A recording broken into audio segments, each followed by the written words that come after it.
Hi, chat room. How are we doing today? I hope you're all doing very, very well.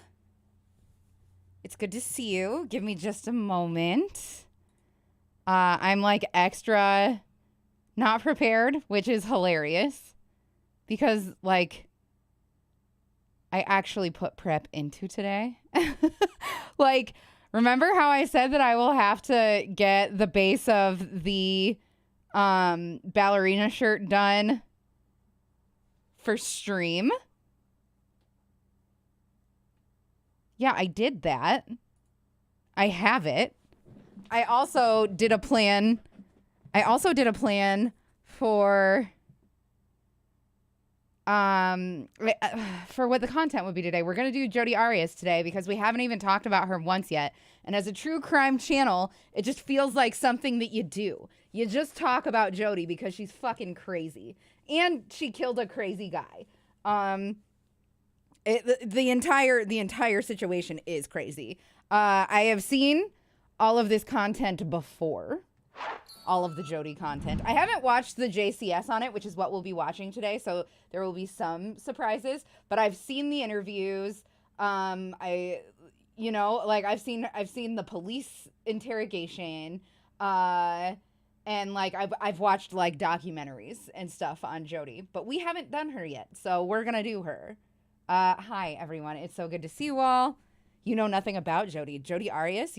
I bet that once we start covering, like once the video starts going, you'll be like, okay, yeah, I know this bitch. Cause she's fucking psycho. Yeah, it's Jodi time. It is finally Jodi day. It's in the title. It's finally Jodi day, and we're making the ballerina top. I have coffee here, and I would like to just get a couple of sips of it in before we get started.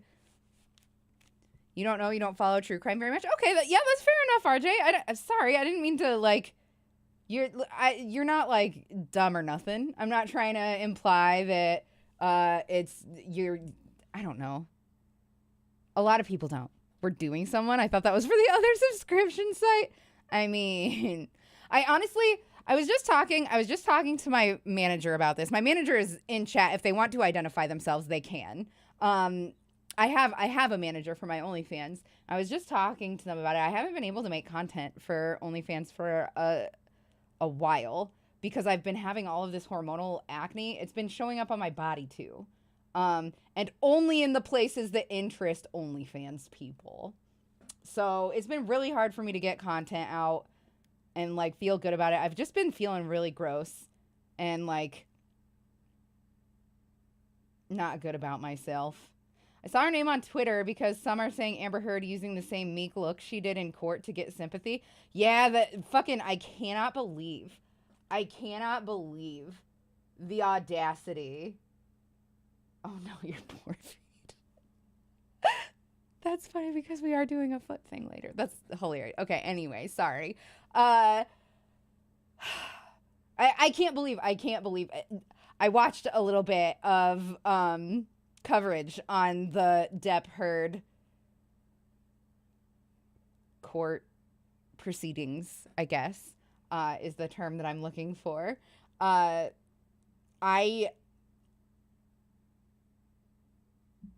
I just think that they're both fucking mental, right? Like, I feel so much more sympathy for Johnny Depp than I do for Amber Heard. I feel sympathy for both of them because I think that they're both sick. I think that they're both very sick people. And alcoholism is no joke. And I feel awful for Johnny Depp that is like the life that he has been led down. I'm not going to say that he hasn't fucking benefited from his life because he definitely has. But it just goes to show you that no matter what station you are in life, people can still take advantage of you. People can still fucking just be awful to you. You're not safe no matter where you're at. And that's just such a bummer. I mean, it's a bummer that anybody is ever unsafe. Don't get me wrong. And I recognize that Johnny Depp has more privilege in his worst moments than we have in our best. But that all goes out the window when somebody is gaslighting you and shitting in your bed and telling people that no one will ever believe you and they dare you to fucking call the cops on them and stuff. I'm psyched that all of her assistants and family came out in support of her victim. Because I think that that's what she deserves. She deserves for everybody to be like, no, you are fucked up. It's really not okay the way that you treated him. But yeah, to be fair, I don't think that I would be, and this is the world's thinnest fairness of all time. I wouldn't have fun being an alcoholic's wife either. But that doesn't mean that she is granted the license to abuse him. It's all so sad and crazy and like so separate from my reality that it's really hard for me to comment on and still seem like I'm on any kind of level. You know what I mean? Like, this is wealthy, beautiful people that do not know the same struggles as you and I do. Yeah, people have this habit of knee-jerk siding against an alcoholic. There's a lot of alcoholics in my family, so like I see the kind of, nobody is ever just like, you know what, I'm gonna be an alcoholic. That sounds fun. I'm gonna make it so that I depend on a substance that makes me act like a fucking idiot. That's what I want to do with my life. You might not be wealthy, but you are. Henry, you're so sweet. Wide dog, wide dog. Okay. So I do want to drink some of this coffee. I'm losing the keyboard. Really quickly. I don't know if Mod's got that bot situation that I asked about figured out.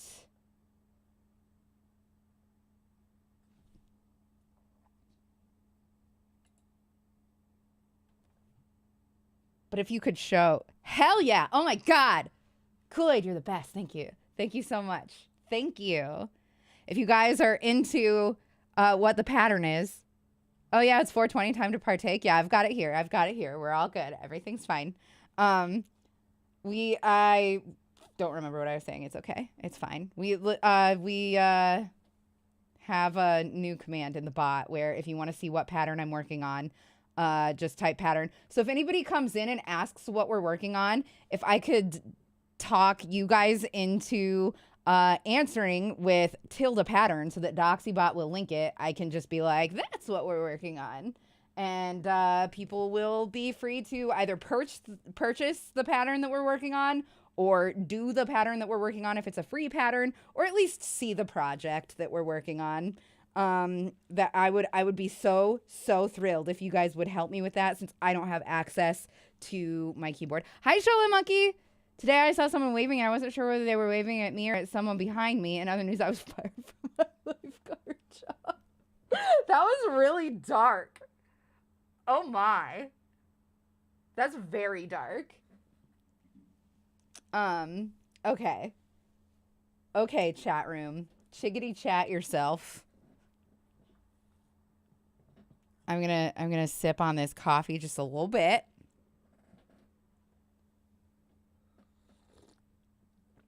Oh God. Oh, I love coffee so fucking much. I just want to be coffee. I just want to be coffee that Josiah drinks. Yo, I got a good look at his butt just a minute ago.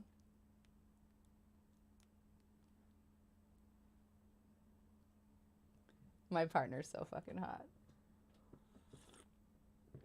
Doxy, have you seen that coffee mug that is also a weed pipe? I have not. By all means, feel free to link it. Yeah, I am a big time Josiah simp. I don't know if you guys know this, but I am fucking madly in love. It is uncool the amount that I love. Like, it's a really good thing that he loves me back, or else we would probably have like stalking charges going on. I don't know. Like, I can't control how I'm butt crazy in love with him. We do this thing where yesterday was our anniversary, so we didn't do it. But on Tuesday nights, we make it so that we aren't allowed to hang out with each other. And I fucking hate it. But it's good for us. I thought that sentence was going to end differently. I don't know what you mean. Poor Doxy? Yeah. He doesn't like it either. We don't like it. We like hanging out with each other. We like spending our time together, like, every day. That's what we like to do. But, like, we also understand that this is how we can engage in our hobbies that are, like, kind of solo hobbies and, like, have time to do the things that we need to do by ourselves. You know what I mean? I don't know if you guys know this, but I'm fucking... Okay, yeah. I'm fucking an angel. I don't know. You guys have seen him. He's fucking so hot. It's stupid. It's stupid how hot he is. It's ridiculous. Shannon could give you tips about not stalking a person you've been watching for years without them knowing. But it's a good thing. I don't need to, because he is just as in love with me as I am with him, and it's like the luckiest, most amazing thing. But is he lawful good or chaotic good? I think he's chaotic hot. That's what he is. That's an amazing emote. Holy moly. I love the Elmo fire. Saint Elmo's fire.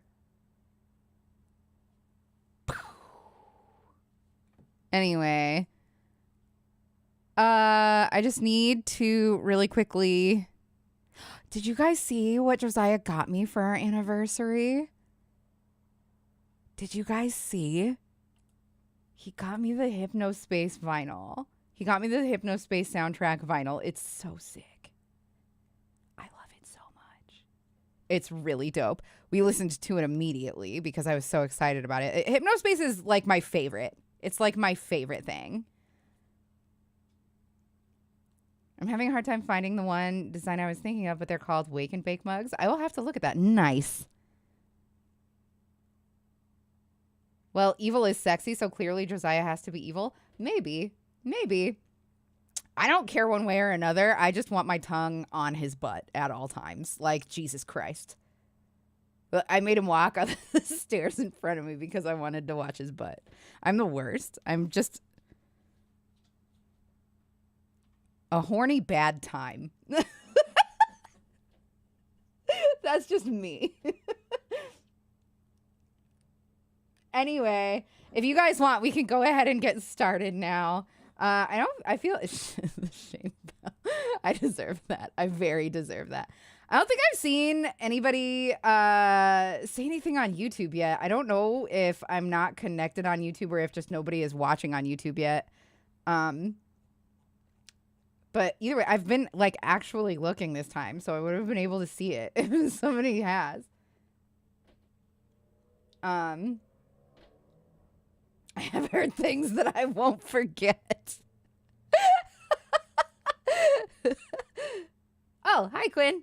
Okay, sure. No, thank you. I just wanted to make sure that it was still working, that it was working. Okay, excellent. All right, are you guys ready to dive into Jodi? I'm so sorry that I just said, are you guys ready to dive into Jodi? I apologize. I'll do my best to make sure something like that never happens again. I am very sorry I said that. I'm going to have to do a little bit of counting.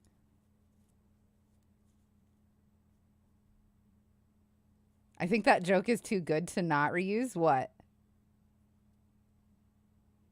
Mind if I do a bot test real quick, Doxy? Probably going to take a few lines of chat. And go ahead. By all means. Anytime that you need to, you have my full consent to be fucking with the bot. Oh, going into Jodi. Doxy prefer tongue on cheek over tongue in cheek.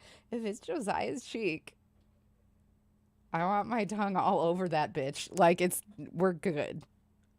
Like, as long as the tongue is in or around.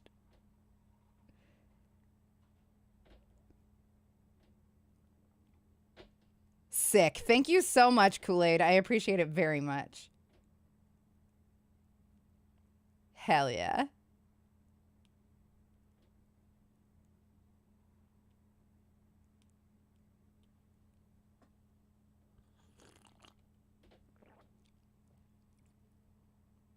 If you want to just tell me how to do your magic.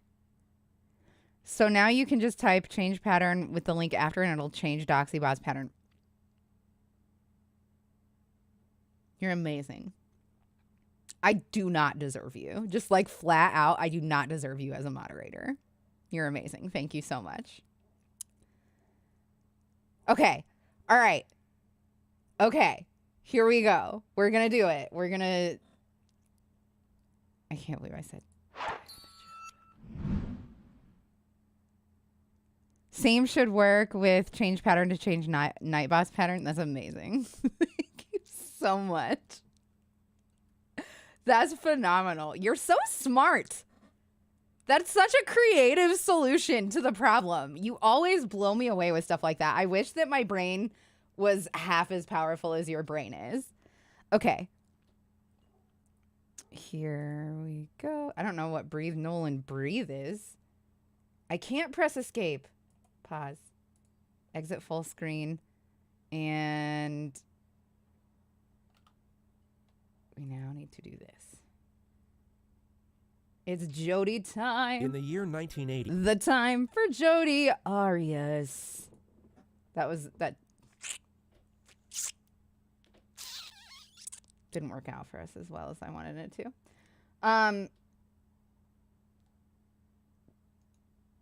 Don't start playing. Excellent. Half of infinity is still infinity docs. You know what? That's a really good point. That is a really good point. I just told my mods that they're my sanity touchstone, and it's just true. That's a cool crochet thing. We've only just begun. But we will get there. It's going to be cool. It's going to be really cool. I'm very, very excited about it. And I think that I'll have enough projects that I will feel good about putting up my store soon. So anybody that wants first dibs on having access to the store, make sure that you subscribe on Patreon for as little as $1 a month.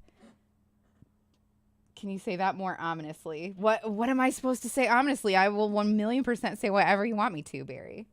Anytime. I will show you clear favoritism. I will. 1, 2, 3, 4, 5, 6. Okay, so it looks like 4 of these came undone in my negligence, I suppose. It's only just begun. Today is 4:20 and my area decided to get super high and set a record for highest temperature. I don't like it. Oh, no. I'm sorry to hear that. That was a very clever way of saying that, though. You're funny.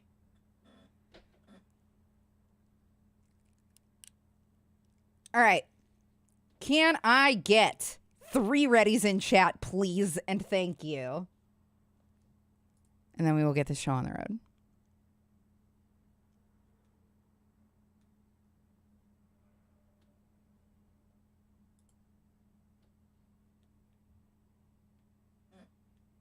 Oh, hell yeah. Thank you. Okay, let's do this. Oh, I just realized that it wasn't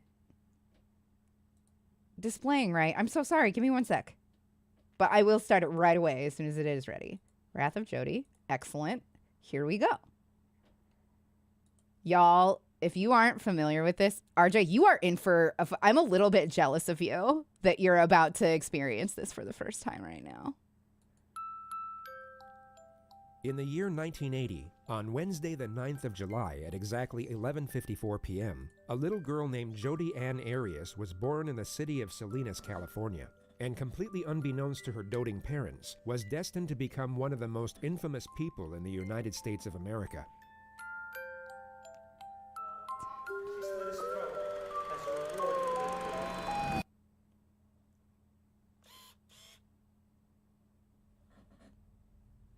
From what we know about her behavioral sequences, and despite what her defense team would later want you to believe, there's virtually nothing in Jodi's childhood that can be linked as a contributing factor to what she would eventually be capable of. The only thing worth mentioning was that she dropped out of high school in the 11th grade to pursue a career in photography, but it went nowhere. In February of 2006, at 26 years of age, she began a new job as a salesperson for a network marketing company called Prepaid Legal, and it was through this occupation where she crossed paths with fellow sales representative Travis Alexander, a 28-year-old practicing Mormon from Arizona, who also worked part-time as a motivational speaker. Perhaps, When you Quinn. get someone to the briefing, they say no, that counts. When you get someone fully exposed and they say no, that counts. Every time you get one of those, cross one off the list. By the time the 100th one's crossed off the list, you won't be able to spend the money. He was a very charismatic young man, which immediately caught Jodi's attention. They met at a business conference in September of 2006 and began a curious relationship from that point forward. To cut a long story short, Jodi was in love, and Travis was not. They broke up after just 5 months, but soon after the split, Jodi moved from her grandparents' home in Yreka, California, into an apartment just 2 blocks from Travis's house in Mesa, Arizona. She was at that moment labeled the crazy stalker ex by all of Travis's friends, and although Travis agreed, he would continue having sex with her out of pure convenience. She would show up unannounced on countless occasions, sometimes in the middle of the night, and Travis would let her in every time. It became somewhat of a routine, and a dysfunctional situation that neither were happy with. Travis, although he enjoyed the sex, essentially wanted her out of his life, while Jodi desperately wanted a serious relationship. And going off the myriad of entries in her diary, she firmly held on to the belief that they were meant to be together. In late May of 2008, however, she would ultimately have a change of heart. Travis had a work retreat planned to Cancun, Mexico for July 10th. It was all paid for by his employer and allowed him to take a friend with him.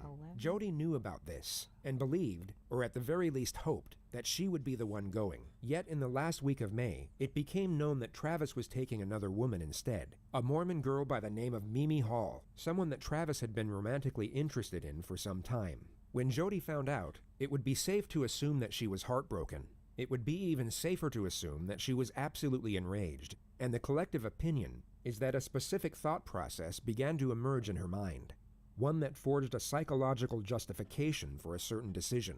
On June 4th, 2008, 6 days before Travis was set to leave for Mexico, Jodi would once more show up unannounced. All we know for sure is that they had sex and took explicit pictures of each other using Travis's new camera. At roughly 5 p.m., Travis would get in the shower and Jodi would begin taking pictures of him using the same camera. Then, moments after this picture was taken, Jodi would stab Travis a total of 27 times. She would also cut his throat and shoot him in the face. During the onslaught, Travis's camera took 2 accidental photographs. The first was taken as Jodi dropped it during the onset of the attack. The second was taken as she kicked it by mistake while moving Travis's body. It showed Jodi's foot and a fatally wounded or deceased Travis. The amount of time that passed from the 2 photographs was 62 seconds. Like, he's Jodi a dick. Then spent an estimated Totally. 45 minutes But cleaning nobody down the crime deserves scene that. to make sure none of her DNA was left behind. This included wiping down the victim's body with a cup of water and a cloth. She also deleted the pictures from Travis's camera before throwing it in the washing machine. She would then drive back out into the desert and leave Travis a voicemail for the purpose of placing herself away from the crime scene and giving herself an alibi. 12, 13, 14, 15, 16. You can call her back if you want, but it's not necessary. My phone died, so I wasn't getting back to anybody. And what else? Oh, and I drove 100 miles in the wrong direction. Over 100 miles, thank you very much. So yeah, remember New Mexico? It was a lot like that. Only you weren't here to prevent me from going into the 3 digits. So fun. Tell you all about that later. Also, we were talking about when we were talking about your upcoming travels my way. I was looking at the May calendar. So I'm all confused. But Heather and I are going to see Othello on July 1st, and we would love for you to accompany us. Let me know, and I will talk to you soon. Bye. 19.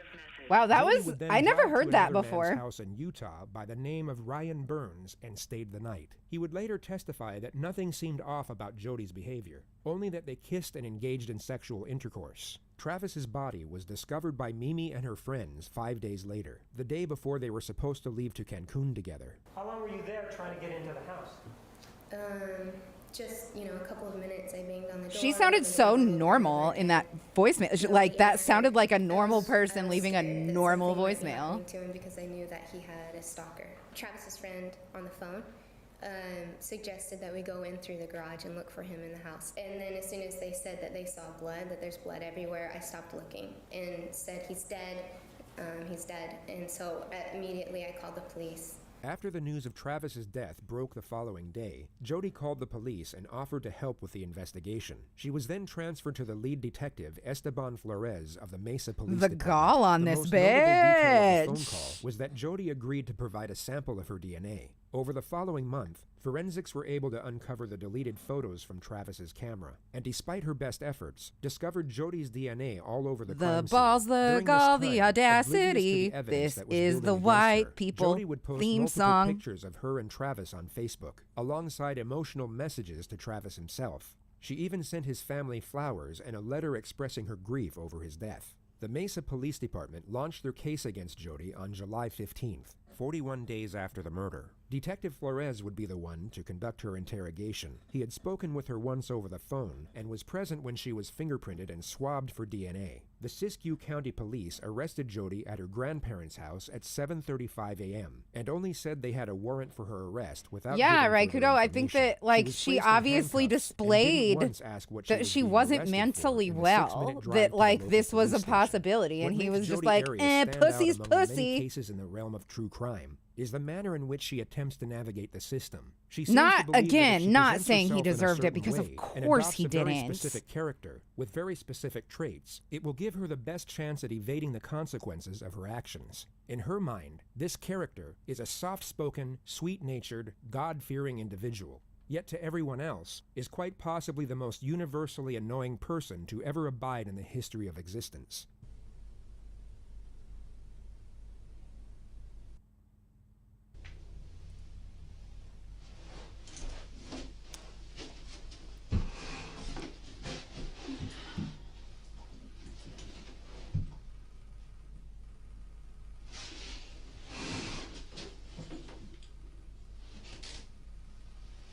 Well, well, well, if it isn't the consequences of my own actions. Yeah, totally.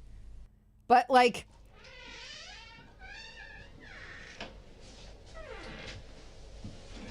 stupid move for sure, but I mean, hey, if attractive female very, very much coming on to you, stupid decisions may be made. Just, like, maybe don't let sex In the be next the moment, end-all, Jodi be-all will of your hear Detective life. Flores approaching And the you room. She you will won't then get murdered by a abruptly crazy place her head on the stalker table that to you make it appear continually as if she's fucked sleeping. over and over again. Like, just cut people off if you don't want them in your She life. will Just now be notice the honest, detective be an has instead adult, and walked say, past I the don't room want and then this. revert back to her regular sitting position. But the sex, ugh.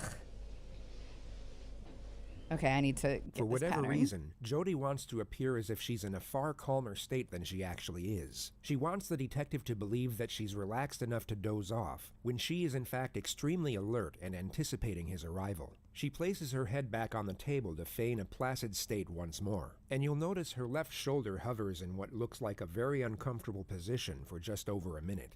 She then hears the external door open, at which point she takes a deep breath and then fully rests onto the table.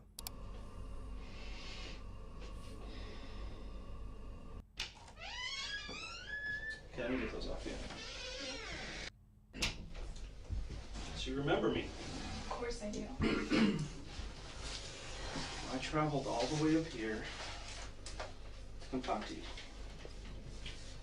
Because, But, like, this was what, you know, I'm months of working him on being, Travis's yeah, I want her out of case my or life, she something. sucks, but also, yeah, let's And I know smash. Yeah, exactly I feel a lot of what sympathy happened. for both of We them, just but feel I think that they're also a lot both of details. dicks, just like just recently Johnny we Depp and Amber Heard. found quite a bit of evidence. And I'll discuss that with you.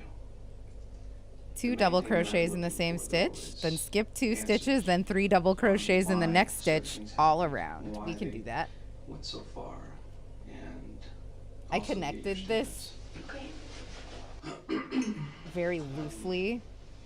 Okay, yeah, She's been pulling brought on to it a helps. police We're station good. in handcuffs and now just told her arrest is concerning the death of her ex-lover. An innocent person sitting in her position would want immediate clarification as to what exactly is going on. Jodi doesn't inquire further, just gently accepts to cooperate after being given a very vague, yet highly accusive clarification of the situation.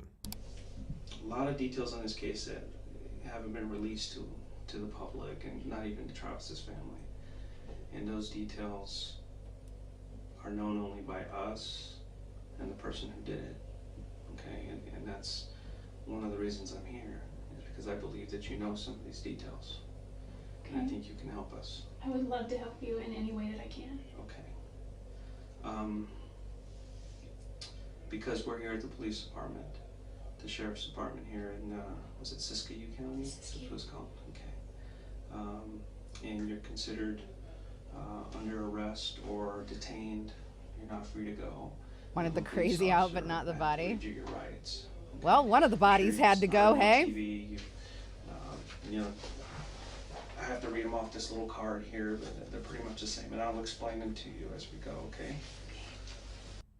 And Oh shit. you know, if I was there's only a skipping question one that you stitch. want to I have answer to go and you back. feel comfortable, you can say no, you know, or you know, you can elaborate as much as you want. It's completely up to you. It's at your speed. I don't want to pressure you. Is this recorded at all, or should we? Yeah, I don't know if there's a recording or something. I don't know if these are voice recorders. I noticed them. I don't know if they have video or if they have I audio don't or think they're. batteries or what. I don't think they're on. Hindsight allows us to recognize this is simply an attempt to appear innocent. She seems to Of think course. that if she appears confident enough to recommend the use of an outdated voice recorder, that it will seem as though she has nothing to hide in the eyes of the detective. But it's just bizarre. If the detective wasn't already certain of Jodi's guilt, he would most certainly become suspicious at this moment. Why? Really cool. It's Used to okay. the heat. Still. Yeah, I haven't touched those or anything, but You don't know this case? Oh. I'm jealous of the people that are just now Jodi's mind would experiencing be this for the racing first here, time. yet she desperately wants He her supposedly exterior started self a romantic to appear relationship calm. with this other She's woman, so and he's focused still on having screwing this his crazy ex on the side. Yeah, disposition straight up. that she completely fails to realize her behavior doesn't Robbie, this match is the the Jodi situation Arias case. whatsoever. She's in a state of hyperarousal while feigning a state of composure, and the end result just looks very strange. It gives reason for her unusual infatuation with a voice recorder, and also for her oncoming sitting position, which really can't be described, only compared to a sea lion peeking over a rock. and they're not on. So, what I want to do is just get to the bottom of it. Everybody wants to know, okay? And I don't think that that's an so I'm gonna unusual ask you way to some questions. You can sit. voluntarily answer them if you want. She's just leaning. Yeah, that's fine. Welcome back, Moth.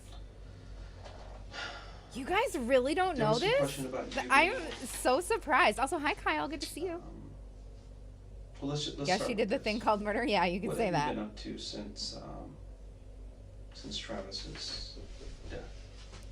What have you been doing? Well, I've been working. Mhm. I haven't been really working in prepaid legal. There's not a whole lot here in this marketplace, which is, It's kind of small here. it's small here, and really that could be seen as an opportunity rather than a hindrance, because that just means the market Arousal, isn't not tapped sexual in a arousal. way. So I could have, Like if I wanted heightened to, but awareness arousal. I'm kind of like a Doxy, drink your water. Oh no, I didn't see it. I'm so sorry.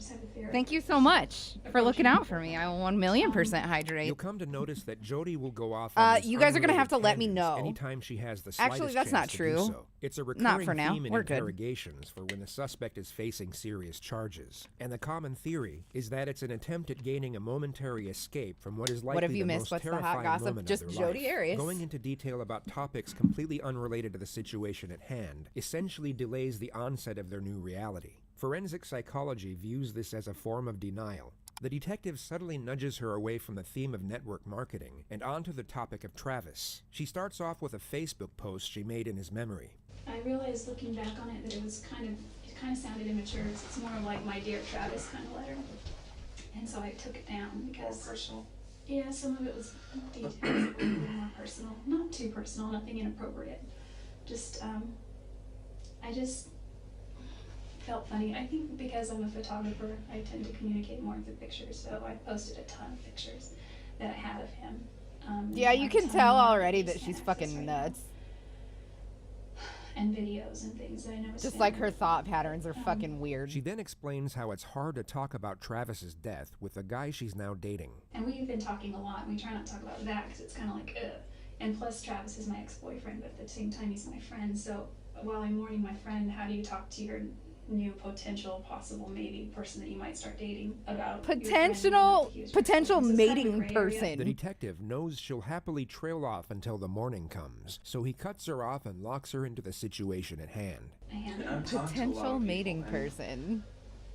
everybody's pointing a finger at you.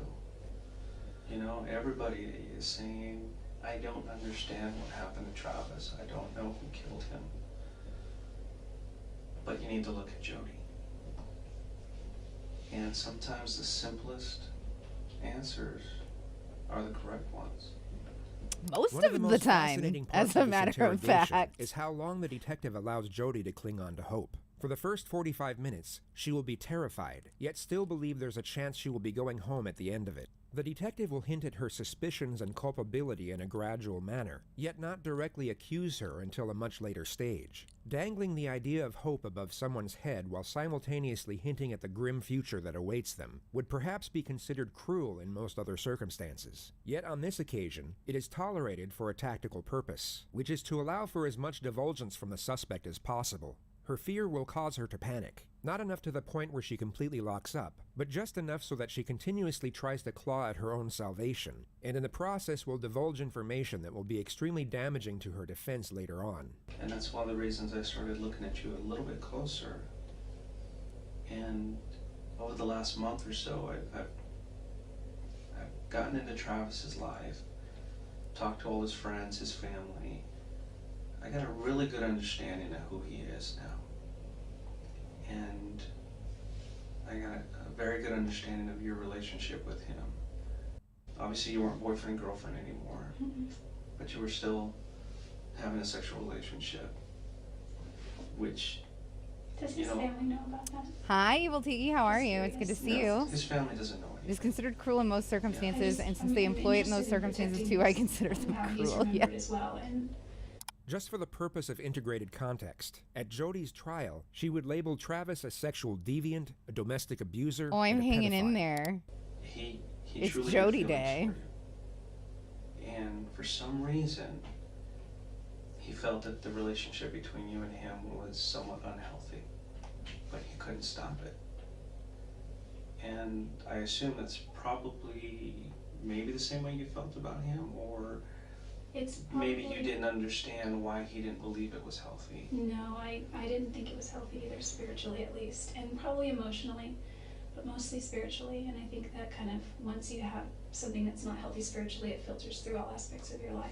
Her dialogue alters from spirituality to her work history and then to her finances before moving on to her family. Bear in mind she wasn't asked about any of this. Financially, I wasn't doing well. I missed my family. I moved away shortly after high school, and I come back to visit, but I realized over the years I'd missed out on a lot of things. With my little brother and sister, missed out on just Why are you crying? karate or their baseball or cheerleading or This is the wrong The place to detective be nudges her back crying, to the you subject of psycho! Travis once more. He asks if the sexual element combined with his religion was the reason the relationship didn't work. Jodi then takes it upon herself to recount her Quinn. sex life history and simultaneously preach about her own devotion to the Bible. I've had a couple of serious relationships before where I was intimate with a I can't family. believe jail babes And is a thing, and I cannot believe that that lady It's has kind of silly, one. but I used to always joke that regardless of what the Bible says, and yes, I'm Christian, I just live my life by the 10 Commandments, and those are my rules. Da, da, da, da, da. To try and have You the know, detective pity thou her. shalt Well, not for waste your life, sure. But it doesn't say It's that just fornicate. So I just used to joke about that. We did pray about it. I remember we knelt by his bed once, and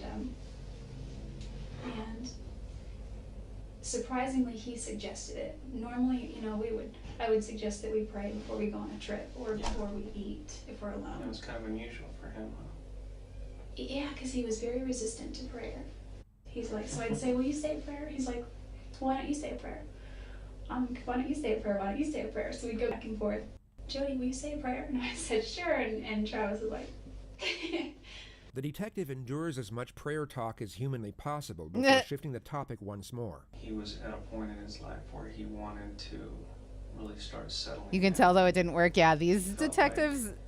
he needed to kind of grow Say up, what you will about cops, but become a husband, these become a detectives father. are Did you guys focused. ever discuss Okay, this girl is fucking cray-cray. She When we is. were dating, Ravioli, though. we She did. is. Once we broke up, he brought it up. He actually proposed to me.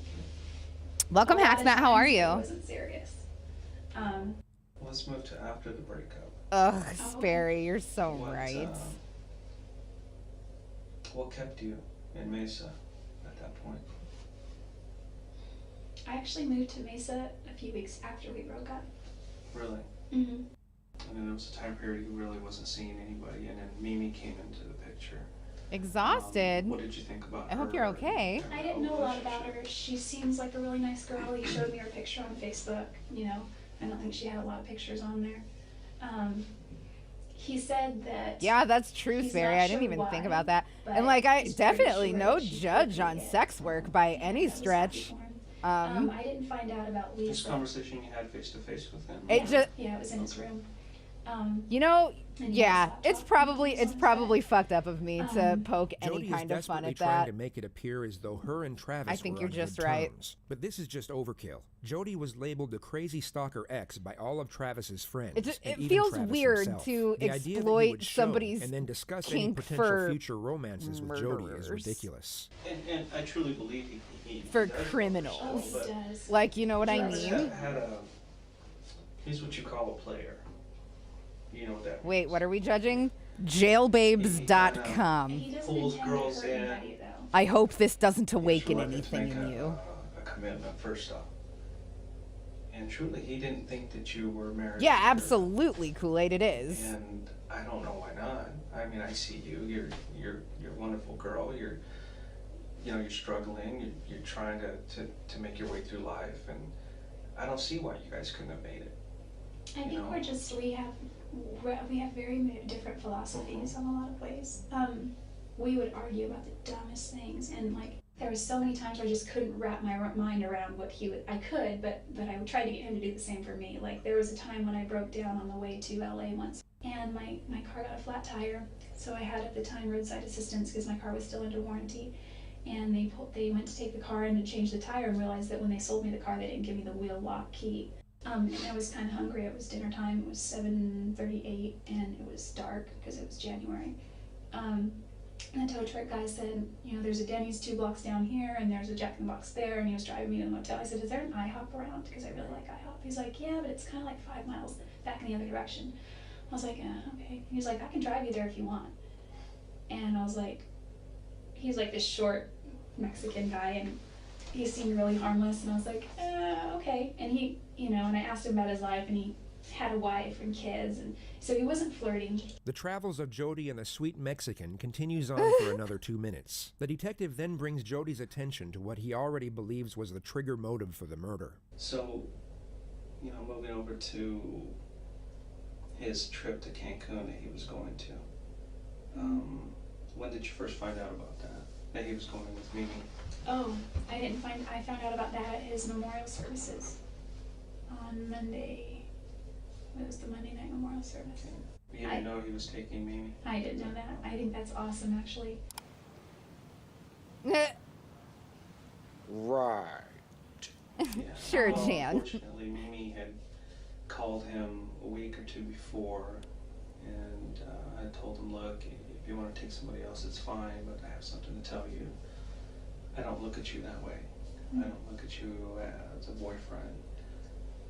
If you want to be friends, we can be friends. The detective essentially stated that Travis was friend-zoned by Mimi, but he still invited her instead of Jodi anyway. Oh my goodness. Kept it to him. I don't understand. Well, moving is expensive for one. So once I was there, I was kind of stuck there. But why do you continue to go back to him? You know what he wants. You know that it's not healthy, but yet you continue to go back, and it brings us to this point where we are now. Part of my perspective now has to do with the fact that I'm going through a repentance process that I've worked out with my bishop, and he's given me certain scriptures to read and ponder and pray about. And Preacher Jodi emerges for another 2 minutes, going into detail about scriptures and baptisms. The detective then interjects and starts getting more confrontational. She's just a with the facts about narcissist. Jodi's behavior towards Travis. And obviously you guys kept this relationship hidden from everybody else. Right? And, Like, Am I the only one seeing So nobody this? really knew about it. Well, There were some people who I talked to. And Is said, she yeah, starting they to lose continued it? to have a relationship even after they broke up. And there are others who were saying that you had become obsessive with him to the point to where you would go into his house when he wasn't there or when you weren't invited, and he would talk to people saying, you know, Most criminals seem to be, in your opinion. Leave, I bet there's a lot of overlap want her here. for certain. must have been early on. This because there were investigator a is couple on times point. when- I feel like it looks Yes, more I'm like sure that you're than right. is true because he is fast forwarding through a lot of Jody's bullshit. Detective then But starts either ramping way, up the he's pressure definitely and doing a brings better job Jody's than I alibi and would. road trip I would into just lose my discussion. patience and be like, okay, listen, we're not fucking leaving this room until you tell me everything that happened. Like, you can choose here or a jail cell and we'll play this out in court. Which route It's did you up to take you. from there? I was supposed to get on. But you're not 15 going home ever again. and go So, all the way up. And I somehow got off the 15. Where did you? like, that would be my tactic every For a time. while I was lost, and I'm not above sleeping in the car, so I slept for a while. I'm not I sleep above when I sleeping in the sleepwalk, so- car. But you were on the 15 Such for a while. martyr, You ended Jodi. up getting off the 15 somewhere. Yeah, I looked at a map, but I'm pretty sure I know where I went. Can I draw you a map? Sure. Nope, Jail Babes So is this real. took you a little over 48 hours then. Oh, this narrator is I have a on problem point, with said this trip. Veza. I 1,000,000% thought you said this detective. Yeah, I'm a I went loser. down here.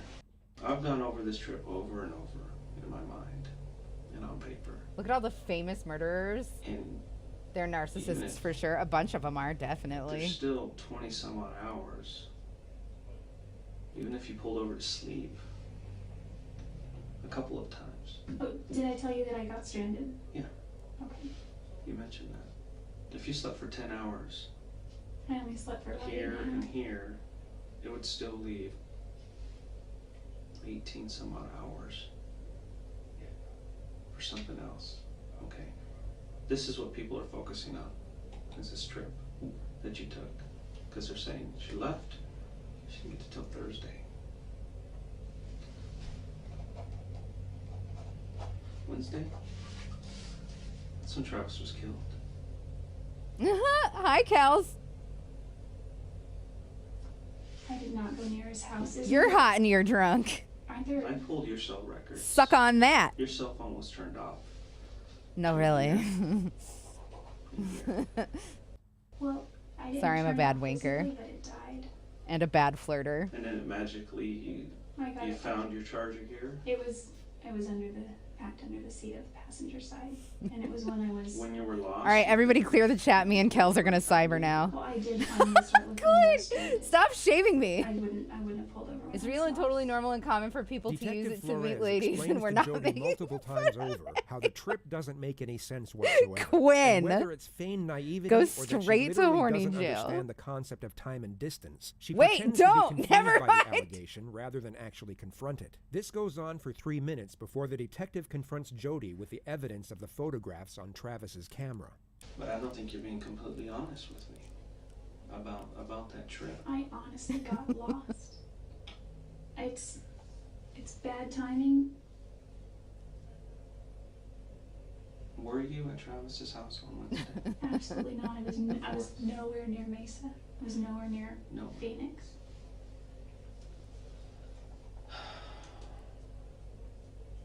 I wasn't even close to him. What if I could show you proof you were there? Will that change your mind? I wasn't there. You can be honest with me, Jodi. I was not at Travis's house. Was not. You were at Travis's house. You guys had a sexual encounter.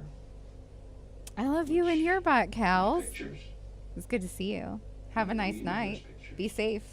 Because I have them. Not in an infantilizing way, in a caring way. I will show them to you. Okay? So, what I'm asking you is for you to be honest with me. I know you were there. Are you sure those pictures aren't from another time? Positive. Remember I told you about the camera? Mm-hmm. The card's intact. Remember I told you that card was destroyed? I didn't want to tell you the truth. And I have pictures of you in Travis's bedroom with Travis. I love you too very pictures much. of him. And it's obvious you guys are having sex. Taking photos of each other. And they're dated and time-stamped on the day he died. Are you sure it's me? I mean, that because I was Jodi, not there. It's you. Hi, Bardic Muse. You can type in pattern. Yeah, like Kool-Aid just did. Anybody can do that at any point. That's what we're working on. And this case is Jodi Arias. Why did you choose to go visit Travis? It's one of the, like, most famous Why did true you do this, crime. kid? So it's very I've never Why heard did of you- it. renowned. You did. See you later, Kels. You All heard the me. stuff I said already. Love you. Be safe. That's why we're here. That's why I flew up here. Because I needed to talk to you about this. I can just arrest you and throw you in jail, but I want to know why. Why did you do this to him? I wouldn't hurt Travis. He's done so much for me. I know you took pictures of him in the shower just before he died. I don't think he would allow that. Mm-hmm. And the camera actually took a couple of photos by accident during the time that he was being killed. Why would she not steal that camera and destroy it? You were there. Like, that camera was playing this game. instrumental in her It's time for prosecution. you to just come out and, I and didn't tell me. know. I did not hurt Travis. Also, she Mm, lies Travis. very well, tonally, I guess. Like, I wouldn't do that. it's to insane him. how comfortable The she detective is then lying, goes I on to guess, is explain what the DNA I meant to evidence say. collected at the crime scene, which includes Jodi's blood mixed with Travis's blood, Jodi's hair, and Jodi's bloody palm print. You either had blood on your hand and you touched the wall, or there was blood on the wall and you touched the blood. Could my palm print have already been there and then blood touched it? Yeah, it is cute, hey? I love it. I'm very excited. This is over. This is absolutely over. You need to tell me the truth. Listen, the truth is I did not hurt Travis. If you want, I can show you some pictures of him. She's been lying You to wanna Daddy see about pictures? sneaking out at night for years. McCleve! How are you? Part of me doesn't. The Everybody Queen's go follow Sparkler. Hello, McCleve. you wonderful human. You're a Because wonderful you human. are. Stop it. No, I just, Jodi. there's a morbid curiosity. Jodi, I wanted to know how he died. we can keep playing these games over and over again. It was a Find out morbid who- curiosity. I wanted to know how my lover It's died. over. Could it have been my blood from Your before? image. McCleve, this is not Jodi important Arias. right now. One of the worst of the worst. Saving the rest of your life. Oh, is- fucking get cozy, If bud, I'm because found this one guilty, is... I don't have a life. I'm not guilty. I will never stop. I didn't Good, I hurt hope you Travis. never. If I hurt Travis, if I killed Travis, I would beg for the death penalty. It just seems so impossible. I'd want to see it. I'd want to know. I mean, I'm not a murderer, but I guess if I were to do that, I would wear She gloves sent him or, to a you better know, place. Something. A place Okay, free let's of say for a her. second that I did. And I say, I did it. I mean, The motive is there. The jealousy issue. but I wouldn't even say it was jealous. I mean, there may have been some jealousy there, but Then what is think it? if What anyone- caused this? I love that he's think dropped it- all you pretense. know, if anyone, maybe Travis was jealous. but- Yeah, multiple stabbings and a gunshot directly to the dome. I can prove you were there. 27 prove it. stab wounds they found on But him. what I don't have Who is knows I don't how many have swings answers on why it missed. happened. There's this Or, Irish guy on you know, YouTube maybe that something walks just you got through out of some of the hand. stories. Maybe- Tom, is it that chapter? Maybe things got out of hand. Did you and- find the gun? Maybe that was. I emailed with him. He was very nice and said that we could use his content on the We're just channel. playing games here. I'm gonna take a little break, but I need you to. It think wasn't about on purpose, she said. Because the best thing for you to do is to tell me the truth. It's so important that you tell me why this occurred, what was going through your mind, and what caused you to do this. I'll let you think about that. Okay? And I'm gonna go look for some pictures. Yeah, it is that chapter. I love him. He's a dope dude. He's a real dope dude. We will be covering his content a lot on the channel.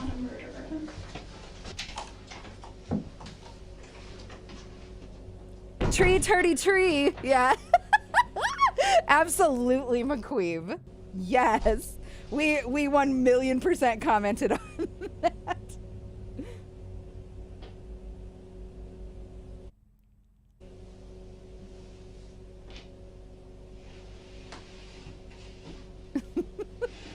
The Amazon review killer police interviewer didn't drop pretense until the very end, like a day and a half later. Jesus. The patience on some of these people, dude.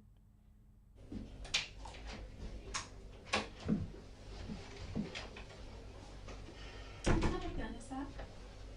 Just curious. Jesus. I just bought a gun. Did you? Mm-hmm. You probably found You it. don't say. Probably. I was taking it somewhere. These are just a few photos. And I want to be careful not showing you certain photos Please because don't some of show me them are those. very bad.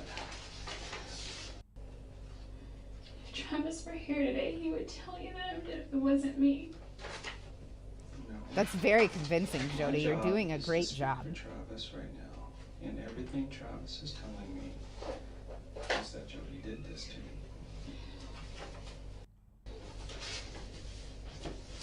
Look at that one. Remember him? Is he naked?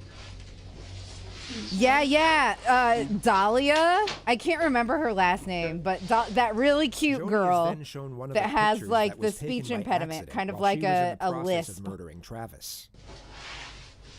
I know exactly who you're talking about.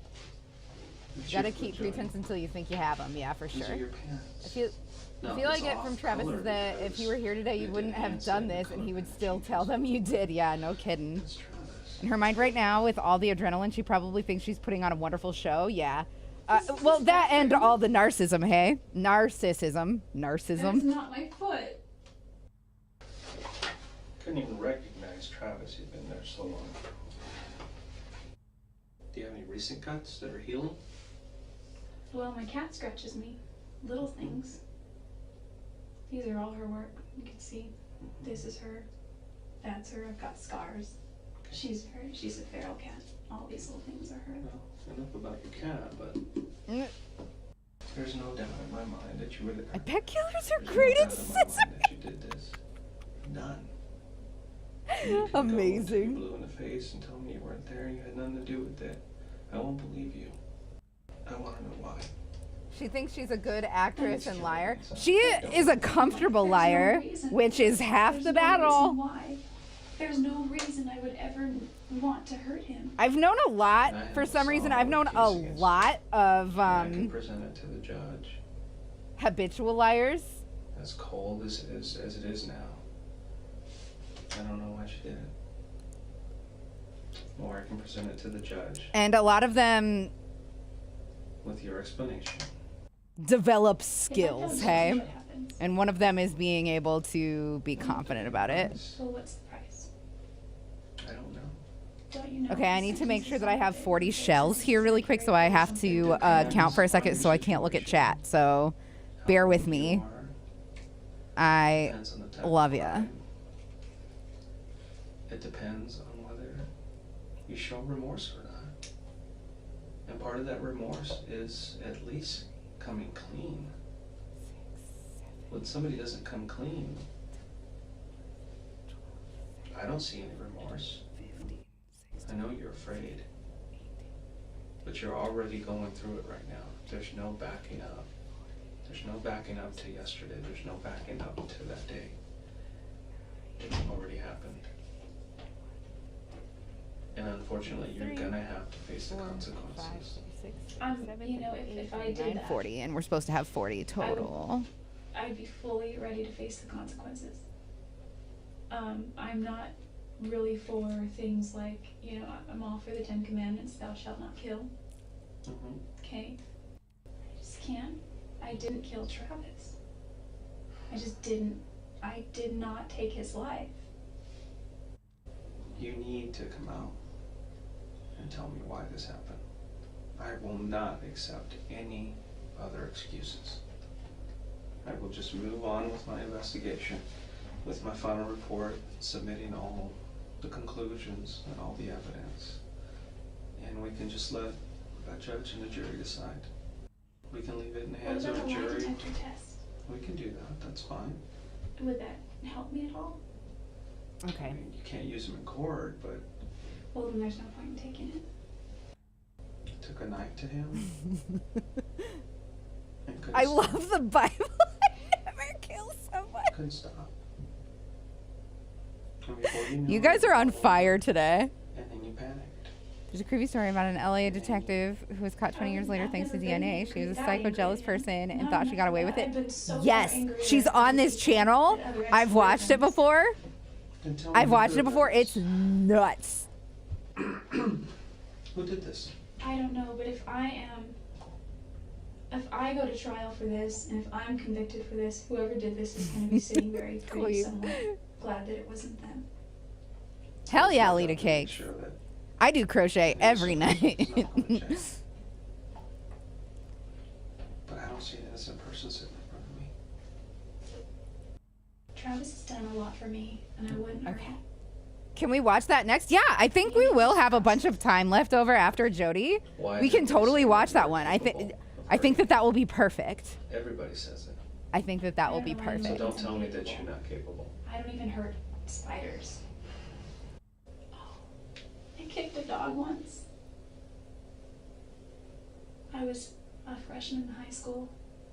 I love you right back, McQueeb. I You have fun. Love animals. You have fun and And be safe and just we had this pretend dog we're all whose name giving was you Jodi, hugs right on your and butt. My parents, until this dog that they have now, have never been able to, and I don't mean just them, we as a family have never been able to care for a dog properly as far as give it attention and take it for walks and be consistent.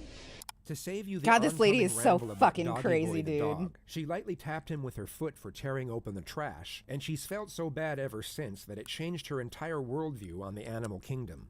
She now apologizes to the dog. Okay, chain, through the then detective, single who's conducting crochet her in the same interrogation stitch for and then all the way first-degree murder. around. And I need to apologize for that to him. I know it sounds weird with my relationship with animals. It's kind of like they're like people too, you know, they have souls. What you need to do is you need to apologize to Travis.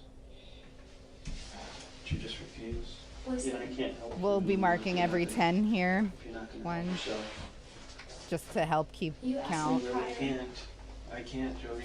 It's fascinating to observe how fast she can switch from one emotion to the next once she realizes a particular strategy hasn't worked. The attempt at elevating her character by expressing how much she cares for spiders and pets hasn't seemed to have any effect on the detective, so she then switches her disposition from sorrowful to analytical, as she once more tries to manipulate his perception of her. If I did anything that had anything to do with his death in any way, It's not if to me. I wouldn't. It's not if. It's not if at all. Well, to me it is. I would be more than remorseful. Is it maybe something you're blocking out of your head? I don't think so. I mean, I tend to write everything down. I tend to. I tend to write down all my murders. And he said, the true definition of sanity is dedication to reality at all costs. Well, this is definitely reality. We are sitting here inside of an office, the sheriff's department, and you are facing first-degree murder charges. What is the And you difference? are going to be booked into jail, and eventually you will be brought back to Arizona, and you will stand trial. That's the reality. And once you realize that, I think you'll be better for it. I've had worse issues with other people. They're all still alive. I'm still friends with my ex-boyfriends. They're all still alive.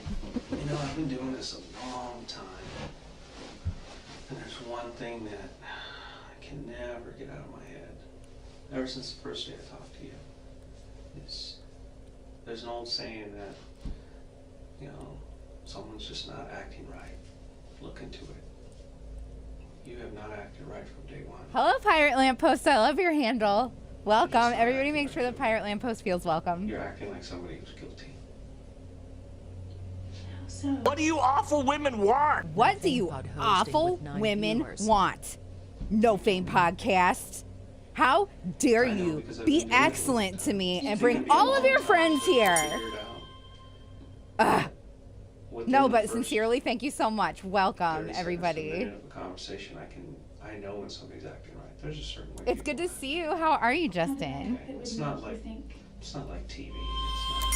Ugh. It's not Welcome, like new viewers and followers. You're amazing. So not Thank you so much. We do true crime and crochet here. We would do ghost stuff too, but not all of it good is so that. fucking fake. It hurts us. It hurts us I to mean, I'm not watch. gonna change So who I true am. crime is Obviously, what you we've can't been change who you doing. are. You're No, I acting. mean, I am who I You're Oh sincere who my you are. goodness. Thank you so much. am. No Wow. Fame You're just Podsparkler, not I'm telling good, the thanks. truth. I really appreciate you. Well, it's not really something you need to focus on anymore. After Jodi failed her attempts to extract inside knowledge on the best way to behave. For those of in you order that to don't know me, appear I'm innocent, Zero she Doxy. then I'm a attempts to terrible, terrible explain why human she being. You're hasn't gonna been able fucking to hate it appear here. innocent. Welcome. It's not that I'm not remorseful that he died. The Free reason I chat. hesitate is because maybe this is something that's wrong with me psychologically. Is I think of the butterfly. Some of effect. us love that super it's like, fiction. It, You could say I that just the guy want pumping so gas badly station- for the guy pumping ghosts gas to down be the gas real station that could it potentially- fucking you see all these it movies, bums you me see out all that these people movies where it's waste like my this time guy with their was fake this, bullshit. if he had never done this. I know if you had never met him, he'd probably still be alive. That's true. Yeah, that's what Oh, killed him. sure. I just can't admit to something that I didn't do. If it would help my case and give me an easier sentence, I know that people plead guilty for those things. No, and I don't want you to do that. Perfidious That is the Pete, how absolute are last thing I you? want. It's good to see you. I wish that I had answers. I'm sorry. There's just no reason. Y'all should follow There's Perfidious just Pete no on reason. Twitter. He There's makes no me good laugh reason a why. lot. There's never a good reason. And why just somebody dies like this. Is an insightful guy. I watch Mindseed, not a plug, This but they seems to have be some the good moment vids on Jodi Ghost and fully Sheet. confronts the reality Okay. of the situation. The anguish she Ravioli, has over her I own fate will have, become visible, yet she will now disguise this anguish as grief over Travis's death. I have She does officially this by posing a question. opened a new How tab many times was to watch Travis dead? Mindseed and see what we can come up with. More than I want to remember. I also only ever use content that I have express permission to use. So it also matters if they let me. You know what I mean? I think you're feeling the reality in the moment. I'm not going to go and make my job being a React Andy and then not fucking get permission from other people who have actually put work into their fucking content, you know? 1, There's 2, just no 3, reason 4, I would 5, ever 6. want to hurt him. All I know is that 7. I need a story or else it's just cold. It's so cold. But without the truth, I can't paint another picture. And it's going to be up to the prosecutor to paint that picture. And if you want that prosecutor, and I've met him, and you don't want him painting. Was nobody going to tell me today is 420? Happy 420. I have to Noisemaker. maintain my innocence. I can't admit. Party hat. Well, I have more Happy work to do. 420. Can you give me a rundown of what's going to happen from here when you leave? Yeah, you're, Like, just today, for example. well, you'll probably be taken across the street to the county jail. You'll be processed through there. This is a really trivial question, and it's going to reveal how shallow I am. But before they book me, can I clean myself up a little bit? You're going to be taken the way you are. I can't give you anything else. Do I have to go in handcuffs everywhere? Mhm. That's just procedure. Whether you wrote a bad check or you're facing murder charges, you're gonna go in handcuffs.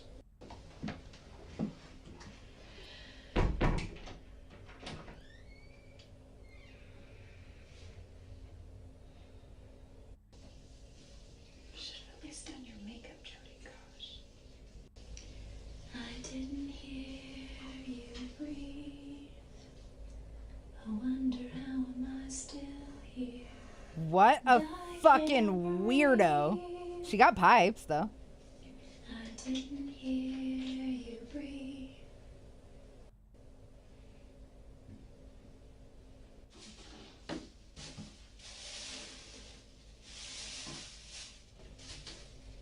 Tell me, is this prosecutor looking for a convenient side piece?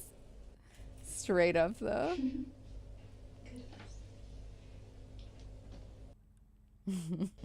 What's a dildo song sound like? Stirring macaroni.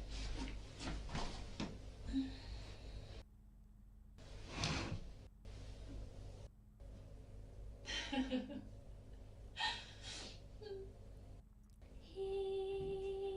knows our need. Still beating.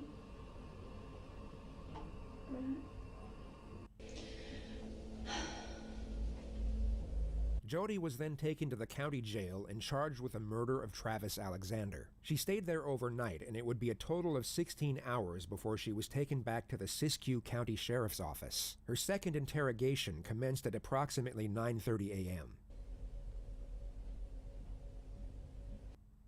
Just remember. Why is she singing? Why is she doing that? Psycho. We're watching JCS, Shadow Crawler. The dildo song, Cisco's less known sequel to Thong Song. All right. That dong da dong dong Go dong. ahead and stand up for me. As I take these cuffs off, just go ahead and put your hands down at the waist, okay?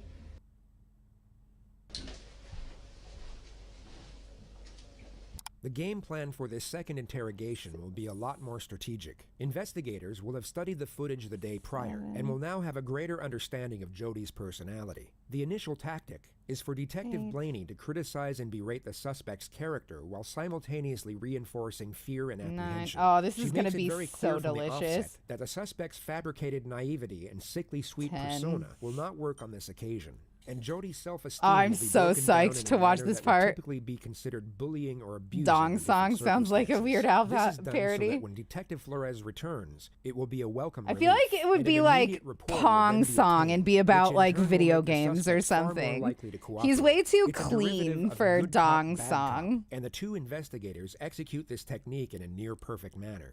Detective Blaney's time All right, with this the happened 10 suspect years is ago, so essentially she's a pushing 40 now. nonstop I can forgive psychological narcissism, onslaught, murder, which is sometimes and a life sentence and a executed in partner, but I passive definitely manner, couldn't while do other so times in a far more believe direct that. manner. It'd just be During weird. the latter stages of When? the bad cop procedure, Jodi will be asked if she would prefer to speak with Detective Flores instead. This question is posed a total of 5 times, and only on the 5th time will Jodi finally give in and admit that she would. This will give her the impression that when Detective Flores finally returns, it was all her doing, rather than a calculated and prearranged strategy. Or ping pong, hell yeah.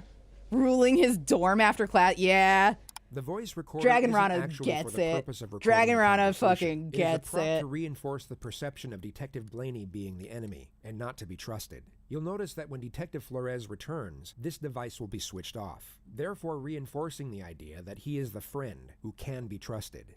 Today's date is July 16th, and my name is Detective Rachel Blaney, and I'm here with Jodi Arias. Is that how you say your last name? Arias. Okay, I'm sorry.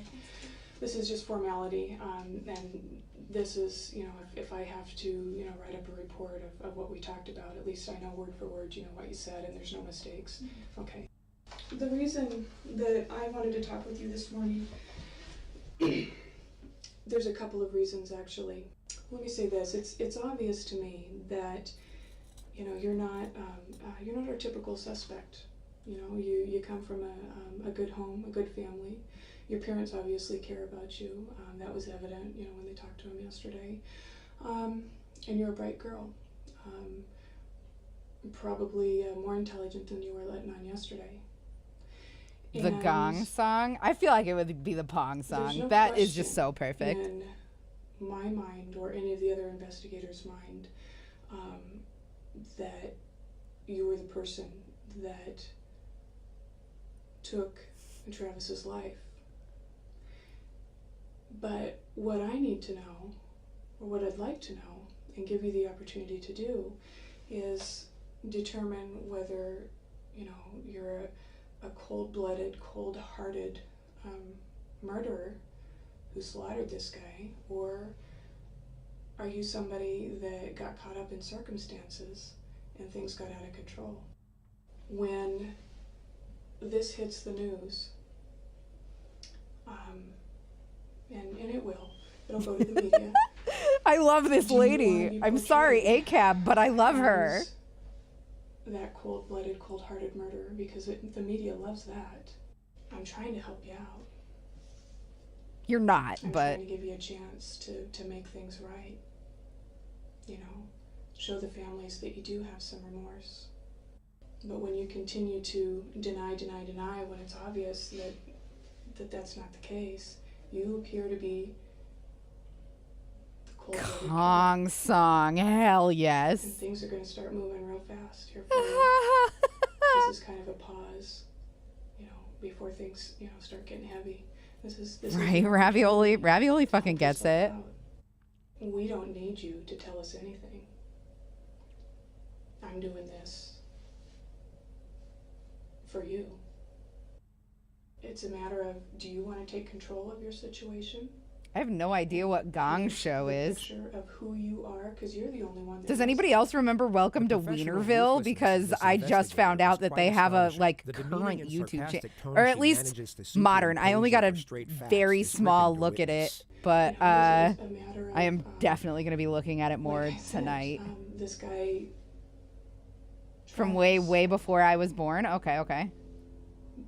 Are you sure? I'm like older than most people think. You know, were you I'm pushing 40 myself, Quinn. Was he leading you down that path? You know, did he take advantage of you? Were there promises made that were okay? broken? Did he betray your trust in some way? I don't know. Only you know that. This is not going to go away anytime soon for you, Jodi. You know, you're a young woman, just starting your life. You had a lot going for you. You should be fighting for yourself right now. And you let this eat I was at gonna you. say you look like 25. I get that a lot. Thank you. And it's gonna It never destroy you. gets old. I'll tell you that much. Or change Thank you. in a way that you wouldn't want. Jodi manages to veer off on trivial aspects of her and Travis's relationship that paint her in a positive light. Officer Blaney makes it very clear that she has far less patience than Officer Flores. With what appears to be a very sympathetic tone, she will snap the suspect's focus back to the element of the murder. As much as I love Travis, I just have always, there's something inside that says he's not the guy you're going to marry. So then That's what was very it- what was funny. it that led up to all of this? I mean, there's got to be. That is something. very fun. I honestly don't believe that, you know, that you're cold. Like, in a not cool way. Just go and just, you know, kill somebody on a whim. That doesn't fit your profile. So what was it? You that- started watching me that in led middle up to school. that? That was not very You know, appropriate you of tell you. me. You tell them. You tell, you know, Travis's family. I'm just trying to fill in the holes there, you know, and just kind of guessing about the emotions. You know, what was it that would make you, you know, so angry or upset? Once Jodi is forced Would you like us to say you look like a boomer instead and balance it out? Please no, please. Passive yet disparaging I already tone feel of the like a detective fucking must be a boomer all the very hard time. thing for an individual to have to sit there and take, especially someone who has used their fabricated sweet nature to their advantage most of their life in order Y'all's to avoid is these types of inappropriate. situations. I talk about dicks way too much for middle schoolers. You're not going to get a whole lot of other chances to do this. Probably none. Once the wheels start turning, they move real fast. And you will be out of control then. You know, I'm a spiritual person myself, and I don't think that I would want that, you know, inside of me. I wouldn't want all of the ugliness of the lies inside of me. Take a minute just to think about what I said.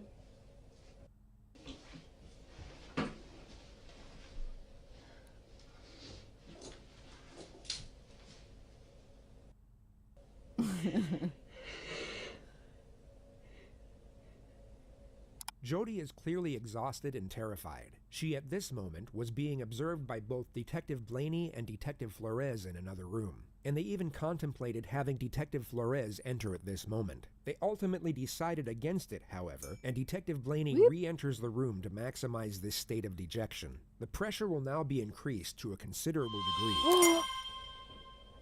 Parada, thank you so much for the follow. I appreciate it very, very much. All of this time that you and I have been talking, and I got information from your other interview.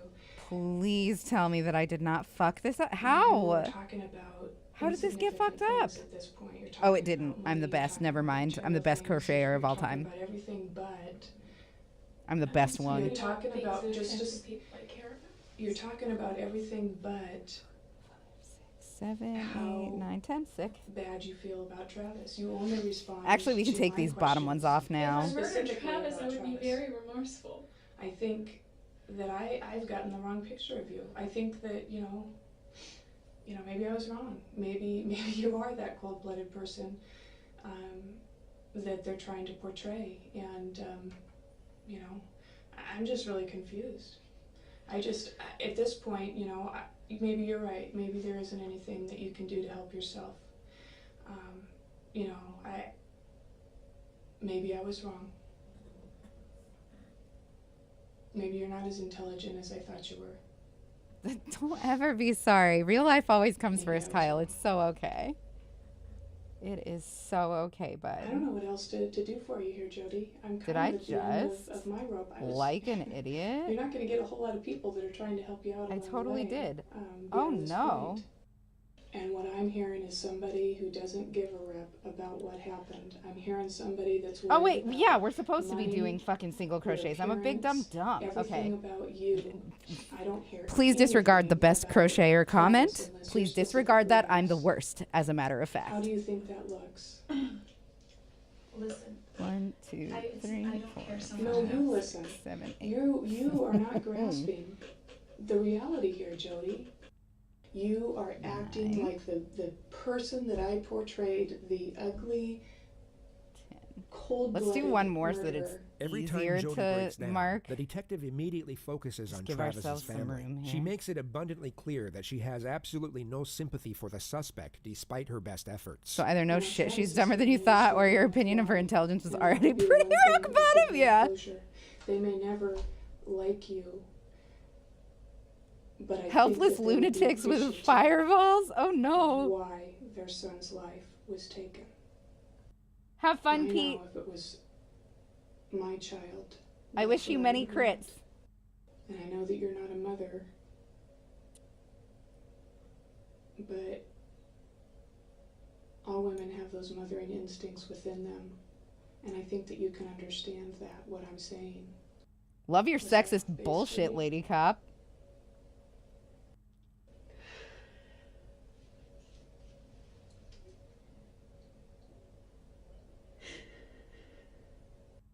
could you be clear so I could hear? Sure. I'm the DM, so let's hope not too many. Someone will wind up dead at the bottom of that manhole. I understand Okay, I you're wish very the game afraid. many exciting crits. Everybody has said that. And How's that's that? glaringly apparent. But all your business is going to be out in the open right now. So there's really nothing to hide from anymore. You know what I mean? I desperately want to be a mom, but I also like fully understand that not all women do. Right, Sperry? Absolutely. Something right. Even if it's on a small scale, it's a big deal to his folks.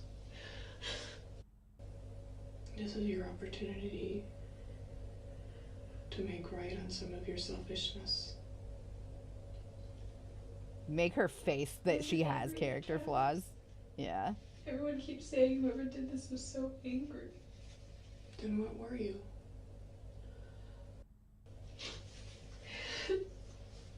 Were you jealous? Oh no, what happened, Moth?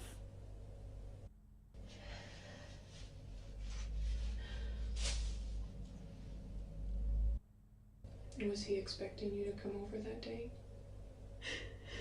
4'8" with weak immune system, having a kid would probably kill me. Yeah, it wouldn't be easy. I told him I wasn't going to. So was it a surprise that you actually showed up? Jodi prepares to set off on another tangent about photography, but gets shut down right away. The detective doesn't allow her thoughts Throwaway to keep joke about wandering U-Haul off on lesbians, something and none of them unrelated had as a heard the means for term attaining before. a brief I've never distraction heard from that term reality. before, and I'm not straight. I mean, I'm in a straight relationship, but I've dated girls. Jodi, when you say things like that, it's obvious to me that you don't want to do the right thing for the family. But You don't wanna, please enlighten me. unburden yourself. You don't want to give them I am pretty closure. And you're jerking my chain. ignorant either way. And I don't appreciate my chain being jerked. I'm tired of playing games. I'm tired of skirting around it. I thought that it would be easier for you to talk to a woman, to say what you need to say to a woman. Date? Sometimes it is. But unless you're willing to give me something, then I can't do anything for you. After today, things are going to go so fast for you. You're going to be totally out of control of the situation. The wheels of justice will start turning. I understand that you're afraid. That's funny. And that you're horrified about that person within you that could do something like that. But it happened, and it's a done deal, and you did. At least you can do is tell the family how it happened so they can understand why. I mean, do you think you're going to get this opportunity again to sit down and just have a free-form discussion? There's not going to be any situation or place that's going to make it any easier for you. This is as good as it gets for you right now. Would you rather talk to him? If you do, you know, that's fine, and I'm sure that he'd be willing to talk with you again. Or would you rather continue talking with me? It's up to you.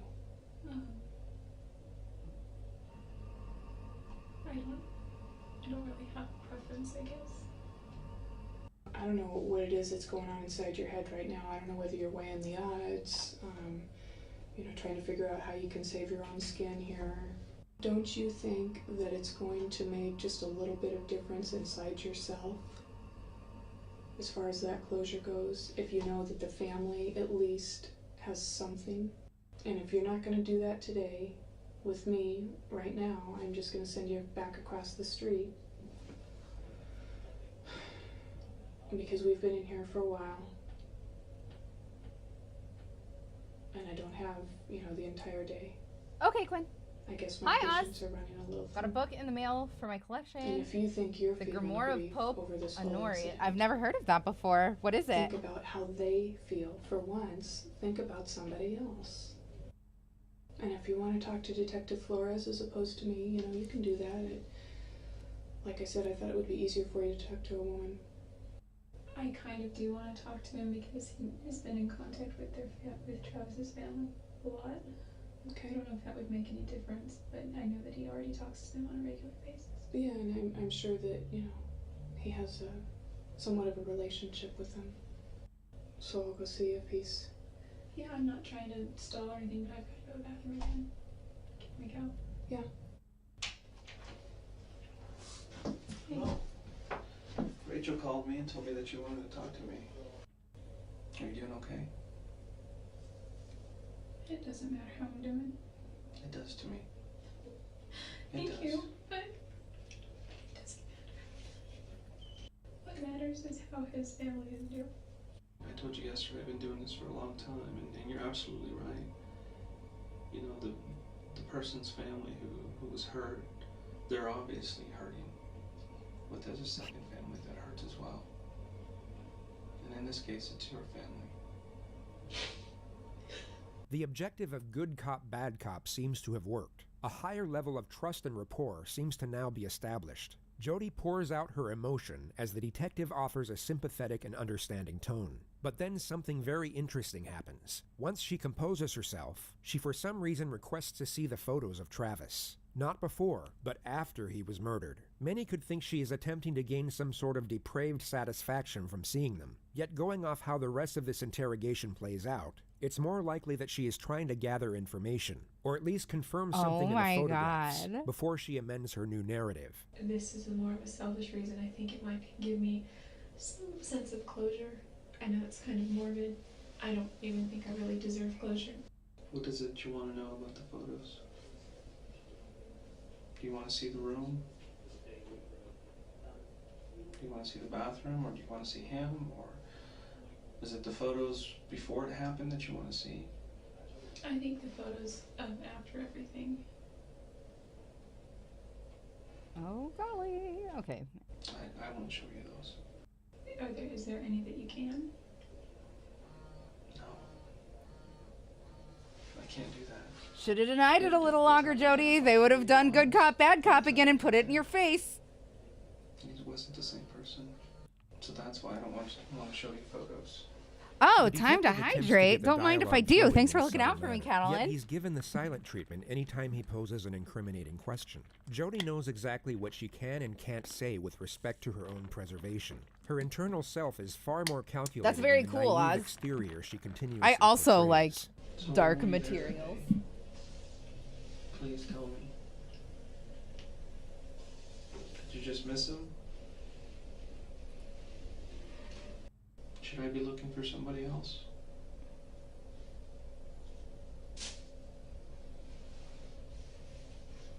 Is there anybody else with you besides you and Travis? Okay, we're doing the shell thing again. Easy. This You pattern protecting is so somebody fucking else? easy, you guys. It's crazy. The detective allows for extended periods of silence. Only Jodi will know for sure what she was thinking. Yet one could safely assume she is I don't know desperately his dark constructing her new materials. narrative What's during that? these moments. Trying to just figure it out. It sounds like an anime. Just trying to think. What happened to me today and from here on out if I just told you every single detail that I know?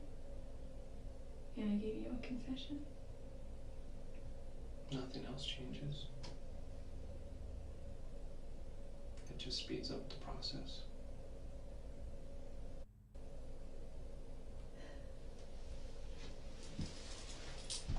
It's all really blurry. It really is blurry. I've never heard of this Can I please thing see that this you photo? guys are talking about. Why did you throw the camera in the washing? You guys make me feel so sheltered sometimes, I swear. We found blood in the downstairs bathroom where somebody had tried to wash their hands. There's blood on the outside of the washing machine. There's little things that give us clues to what. Okay, you that's were one doing shell. afterwards. Everybody says he just leaves his doors open when he's home. Trusts everybody. Two shells. Have you ever seen the movie The Secret? It's a fantasy trilogy. So, This was the cue Northern for Lights, The Jodi's Subtle next Knife, and series The of Amber insufferable Spyglass. rambles. The detective valiantly endures this for the next 31 minutes to lower her guard. I used to go to sleep at night and I would Can't hear know everything? gunshots Yeah, and but I I'd feel like I know neighbor to nothing. another It's neighbor. Atheist Narnia? Okay, I'm fucking Gunshots here very for that, close. dude. And there were, because Salinas is agricultural and there were a lot of fields, and I used to think. Is it that like there were young hunters adult and style, though? their dogs. They were swinging by and pick up Amy, my roommate. And I wasn't there, I don't think. I was at work or something. I've never been endowed. I've never been through the temple, but from what I understand, I think that it's such a sacred place. And meditating there and being there will help to give you further insight about where. There were 3 fears. One was handguns, which is one of the reasons I got a gun. There was a CHP here in town that said he would take me out and go target practicing. And I went to the sporting goods store several no. times to see what he had, and they were We all immediately $500, have two $600 opposing range, answers. $500. So they were too expensive, but then there was this one, it was cheap. Jodi's dialogue eventually winds up on the subject of Travis and how Travis was private about the shower. The detective seizes the moment to catch Jodi off guard. He subtly poses a highly incriminating question in a jokingly manner. He was very private about the shower, like we... is that why you were taking pictures of him in the shower? No, no. She doesn't deny she was there, only that she wasn't taking the pictures for that particular reason. She doesn't refute what is essentially an accusation, only a part of the context within it. This seems to be the moment where Jodi realizes the holes in her story are beyond repair. She has to admit she was at least at the scene of the crime, and will now start to scramble her thoughts to garner the most self-preserving storyline. Trying to get back at him. No, The movie was not great. Oh no.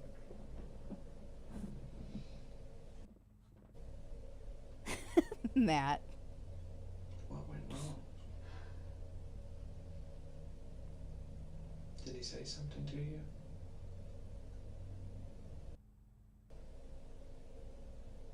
What did you do? It's appropriate around 13 plus? Okay. So like Hunger Games stuff. Did you plan on doing that the whole time? I don't believe you planned it. Jodi. Please. I can't. Why not? Did someone catch you there? Except good, but yeah, okay. Someone not expecting you to be there? Shots fired. He He did get her with that question. Is that why you're taking pictures of him in the shower? Then who was it? You're absolutely right.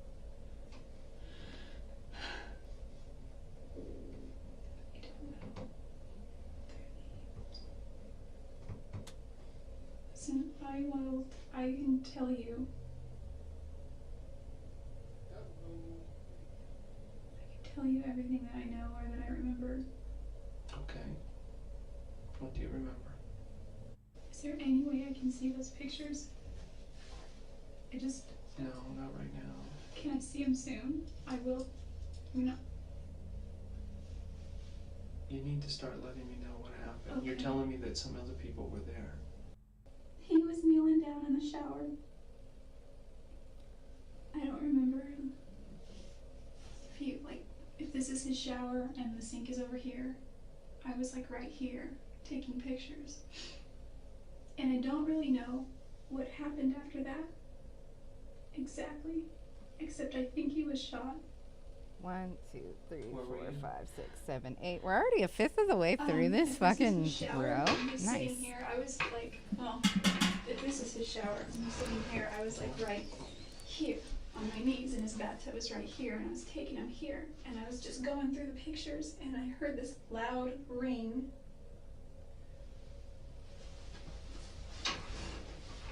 And I don't really remember except Travis was screaming. I mean, that kind of is the I think story I of got organized knocked out, but I don't think religion. it was that long. And there were Organized two people religion, there, once and it gets big enough, it will always become corrupt. Look at Catholicism. Like, I don't know, man.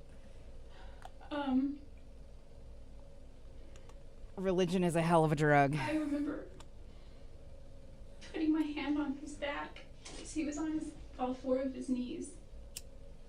He was like on his knees like this. doing All four of something his like knees. this Or something like, I don't know. And I was like, All four of "Hey, them. What's going on? What's going on?" He's like, "Go Go get ahead, help. Go Kels. get help." Welcome And back. I said, "Okay."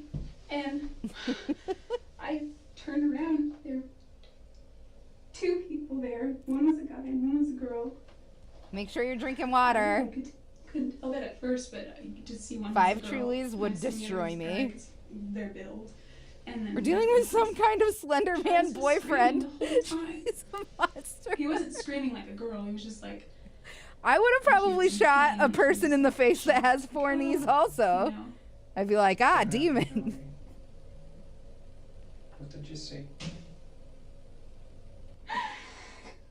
I took it out like a little bitch. Call Sam and Dean. I ran. He was still like conscious and still alive. And I just almost called that show True Blood. no, I ran into the closet.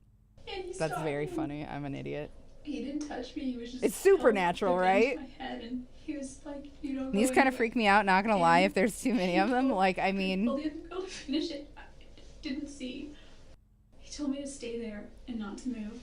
Where was that? What do you awful women want? what do you awful women want? Hosting with 2 viewers. She describes that the male stopped Weird her from Wackula. leaving, and then goes Thank into you so detail much for the about raid. how I the phone appreciate wasn't you very, charged very and how she much. forgot We're her doing phone true charger. crime and She then crochet. describes how she valiantly tried to save Travis from the female attacker. She was It's over Jodi him, Arias and I Day. just rushed her and I pushed her.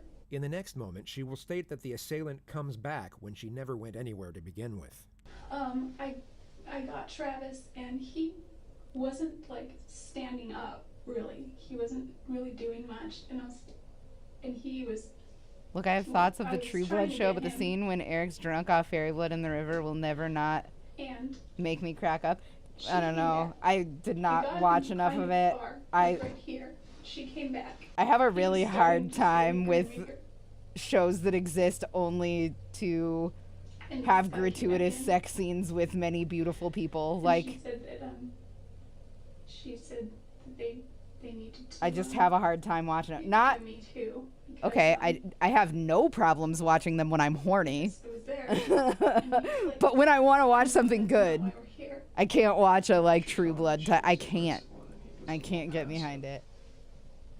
Yeah, I mean, there was definitely aggression as far as. I mean, I don't know what you define aggression. I've always wondered what the "What Do You Awful Women Want" is from. It's from New Girl. Brian Posehn has a tertiary role in that show sometimes as one of the teachers. He was a little out of it. Plus, they had masks on anyway, but he didn't express any kind of recognition. I don't really love the show New Girl either. Sometimes it makes me laugh, The but detective I have a takes her lot back of to the problems moment with she it. tried to save Travis from the female attacker. Zoe Deschanel is a big time pick me girl, and it bums me out because I wanted to like her so much. What hand does she have? You don't read 50 Shades of Grey for the plot. She had it in a Exactly. sense, but her right, I guess. So. Right.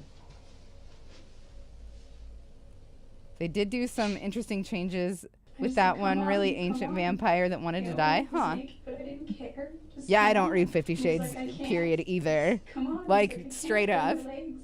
Jodi But- had obviously seen a lot of bad movies. Bear in mind, that's this definitely the conversation right she had with spirit. Travis was supposedly happening as she was simultaneously fighting off a knife-wielding attacker. She glosses over the struggle, and she somehow ends up outside the bathroom. The two assailants Oh are now no, inside the Kels, I'm so bathroom, arguing sorry. with each other about Jodi's fate. Me and my She girlfriend are hasn't currently stated watching whether through all Travis of is New Girl. alive or dead at It this just point. bums It me was, out super young. how It was kinda like fake hush, woke it is. intense, It's like, "You need to da-da-da."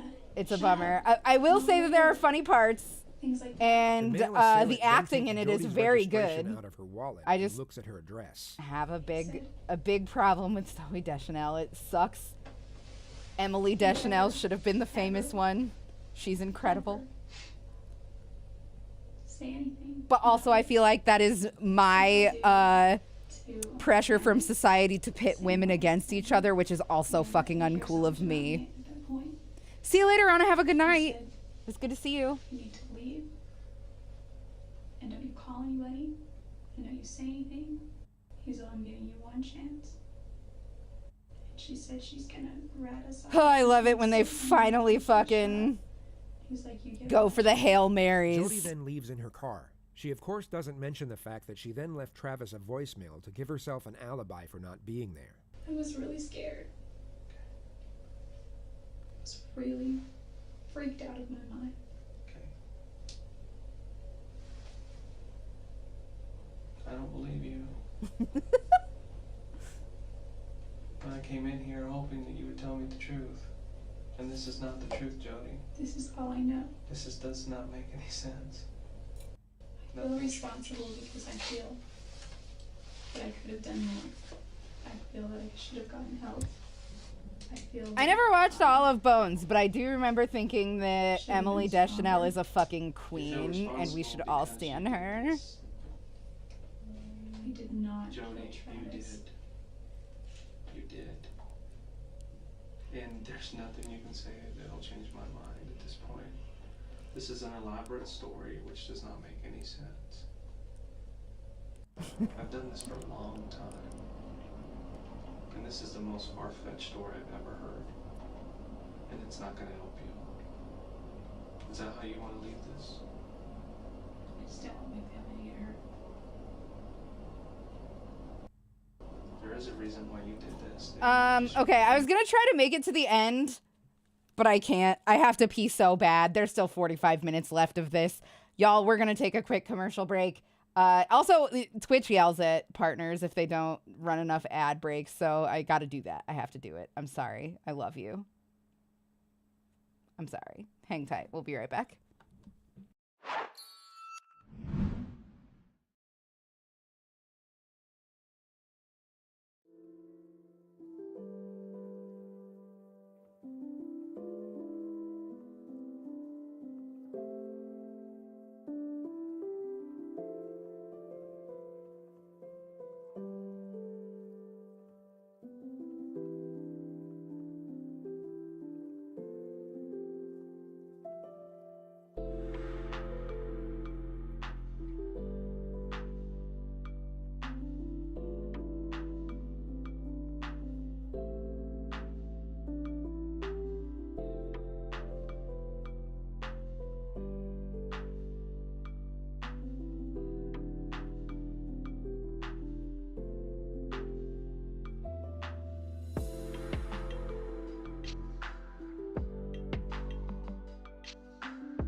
Hello. It me. I missed you. Can I get 3 readies in chat, please? Oh, also I changed it into my comfies. I was too warm. That's why I look different now.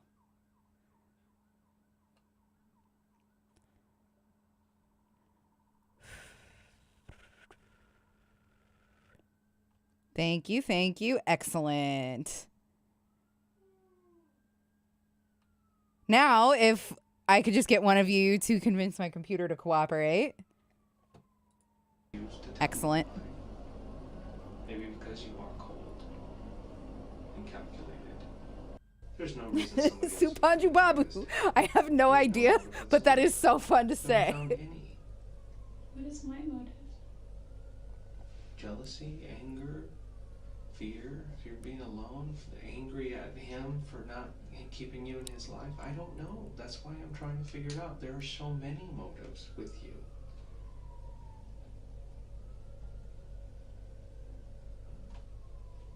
Too many. Jodi continues to give random details about the fictional assailants for a further 8 minutes without being asked. The detective then ends the interrogation. One was male, one was female. They were taller. Sorry about the sirens there. They're insatiable and it's sailor's hours. Yeah, I guess Ma'am. I'd still like to say something to his family, but I don't think I have anything that could bring them comfort. Okay. Maybe I could write them a letter. Even as the detective is leaving the room, Jodi attempts to add further credibility to the new narrative and gives more details of the 2 attackers. I could give you the So best many description. inconsistencies that I don't even want to deal with right now. I just don't want my family to get hurt. Okay. They won't get hurt. You're hurting them right now by not telling me the truth. That's what you're doing. Okay?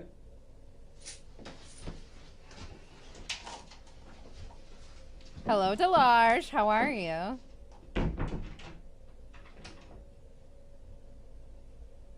Good to see you again. Detective Blaney comes back with a pen and paper 3 minutes later. She was curious to see what Jodi would write to Travis's family. It ended up being a self-serving and whimsical paragraph about how sorry she was that she couldn't save Travis. Ugh. The family were never given the letter. Ugh. Jodi completely dissects and carefully examines the ham and cheese sandwich before she eats any of it, and as you've probably guessed by now, continues to behave in a rather unusual manner.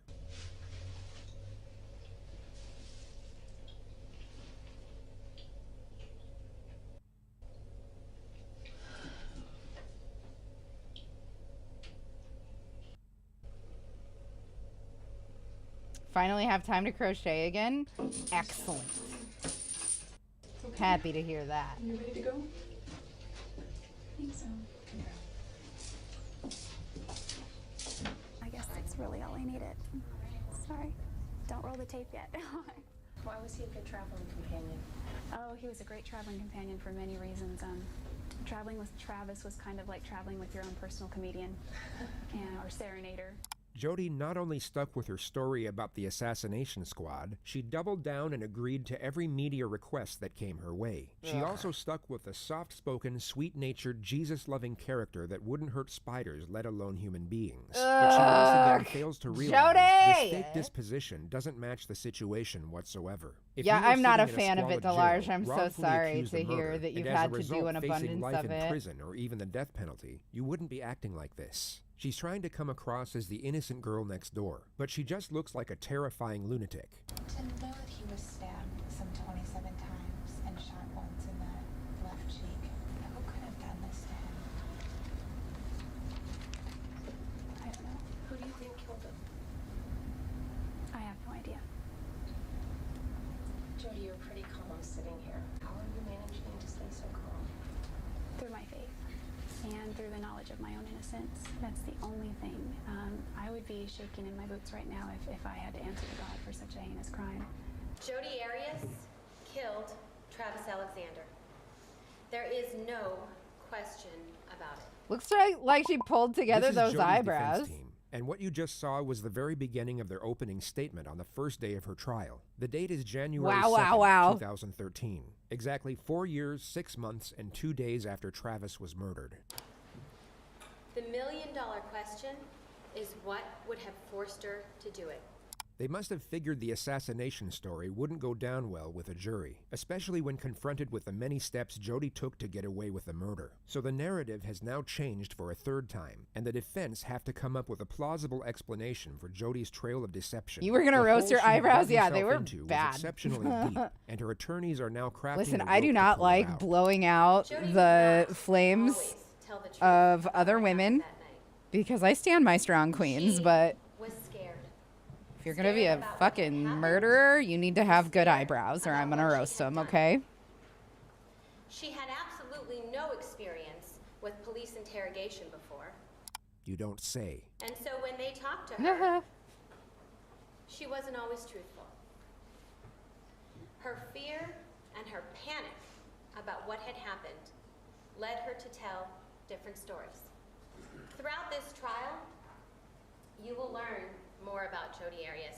Although not everyone in Travis's family were devout Mormons, all of them were close. He in particular had a very strong relationship with his sister Tanisha, and as you can probably tell, a picture can say 1,000 words. Much more about Jodi. You will find that she's an Oh, she articulate, fucking bright young woman detests who's a very her. talented artist and photographer. And so what would have forced her to have to take Travis's life on that awful day? In order to answer that question, we have to go back to the beginning. The bulk of the defense's Don't hate was to to say paint it. It's Jodi okay as to the be naive petty victim, against and Travis people as the who calculated villain. are Being so a callous people about member and human an life. executive director She's of pissed. Yeah, Crochet she's Legal, disgusted. outward Yeah. appearances would be very important to Travis. You don't say, yeah, And for so sure. while he continued this facade of being a good and virginal Mormon man, he was inwardly dealing with his own sexual issues. And in Jodi, he found somebody who was easily manipulated and controlled. Do you have a creepy crochet playlist on Someone who would provide YouTube? him I love that falling asleep to this. sexual I relationship that he don't. needed. They also mentioned that I Travis will was violent with Jodi eventually, on several occasions, that he but would it fly just into like these has sudden not rages come for almost no together. reason, All the and that stuff Jodi that was I've wanted terrified to of him. do. They end their statement with Jodi's latest account of how Yeah, Travis Sleep Ninja, was she killed, which she is now a definitely case sucks of at that. justifiable Lies come self-defense. easily The to her attorney mouth, gets to the moment Jodi but was taking pictures of Travis in the shower. Jodi difficultly accidentally drops Travis's camera. to her face. And as that camera was falling, that was enough for Travis. Because Difficultly. he lunged at Jodi in anger. Am I knocked her to too the high? ground in the What bathroom is where my there was a problem? What struggle. should that word be? Jodi's life was in danger. In just a minute from this picture, we go to the next picture, where it's Travis's body. He's clearly injured already. In a minute. Reluctantly is a very, Now, that very good brief moment of time, a minute, word for is what I was not going the result for. of premeditation. It's fine to In that roast 1 Jodi, minute, but as had always, Jodi leave the defense attorney alone. She's just not doing her been job, which forced is to necessary defend for herself, a functional free republic. none I of agree. us I would do. be here. That's who we In were that talking 1 about, minute, Quinn, for had sure. Jodi not I agree. chosen I to defend feel herself, she would not be here. This is not a case. I feel awful for anybody who is ever appointed The person who committed to somebody this who is killing. obviously fucking guilty. Three Dogs Scully. 3Dogs_Scully cheered. Hey. Hello. Just stopping in for a Cheers second to to you, wish bud. everyone a happy 420, and I hope all of you have great days, nights. Stay safe. An individual that Right back at you. Thank you so much for the biddies and for coming in and saying hi and the well wishes. an individual that was one of the We greatest appreciate you and blessings all three of your in life. dogs. And this love, well, she rewarded that love for Travis Victor Alexander by sticking a knife in his chest. And you know, he was a good man, according to her. And Just reminding with regard everybody to else being a fair. good man, well, I think it's she slit important his to throat remember. as a reward for being a good man. I feel like it is really, And in really terms of these important to blessings, remember. Well, she knocked the blessings out I of will him. roast the hell out of somebody who takes a defense case began for, like, to stab him publicity. when he was in that I will. defenseless sitting position. This is very important to take note of. There should not be prosecution famous just referred to lawyers. this, That the last should photograph not of be a Travis thing. alive. Their argument is that Jodi either asked I him think to that sit that's down or at least abhorrent. waited for him to sit down before she began her attack. She knew Travis had to be in a disadvantaged position before she commenced her assault. I feel bad and for the defense to prosecution's end up with argument people who are is that it obviously was at guilty this but won't moment when plead as Travis such. Yeah, received a stab absolutely. wound to the heart. He would have then began to rapidly lose consciousness from that point forward. He attempted to protect himself and escape, I'm with but you, he was Kyle. soon overwhelmed by his attacker due to the rapid blood loss. Those are shit you cannot acquit. Reinforces the Hell argument yeah. that his throat was cut after the stabbings. And a coroner's report, which will be revealed in more detail later on, concludes that Travis was in all likelihood shot in the head No last. Chewbacca defense, Jodi's huh? version, on the other hand, has to be that Travis was shot first. The reason for this will also be explained later on. And began and stuck the knife in his chest. He struggled. He grabbed the knife. And when he grabbed the knife, of course that resulted in more blood. I pushed the girl who was there, and I was able to get the better of her, and I was about to run out, get out and go get some help. I don't Except know the that I was Chewbacca then defense. I'm so sorry. I don't know This guy started looking what reference through you're making. I mean, like, I understand who Chewbacca is, And lo and obviously. behold, in my purse, believe it or not, South Park episode. happen to have Weird. my car Okay. registration Must that be shows my like within address, the 'cause that's what I final carry around. few seasons. So they knew, they being this guy, knew exactly where I lived. And he said to me, well, if you tell what happened here, the same thing's going to happen to your family. There's a different story now. Now, it's not that she wasn't there. Now, it's not that it's two people with whatever variation she may have provided to these national shows.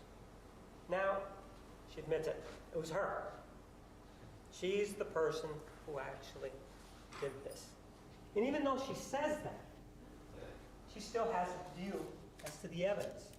This is exhibit It was number back when 648. Chef was still alive? Oh, shit. I don't remember. I'm like, I'm in the middle of re-binging South Park. That's nuts. I don't remember that. I must have fallen asleep during that episode and not gone back. Or also, I smoke a lot of weed, and I am a human whose Jodi spent brain is 18 imperfect. days on the stand. When she knew what questions were coming, and when completely uncontested, she was What is the very much in Chewbacca her defense? element. She was What able is to it? respond to the questions instinctively, and her dialogue came out in a confident and natural manner. You could tell she had each and every one of her responses planned to a T, and had considerable faith that her manipulative prowess would ultimately save her.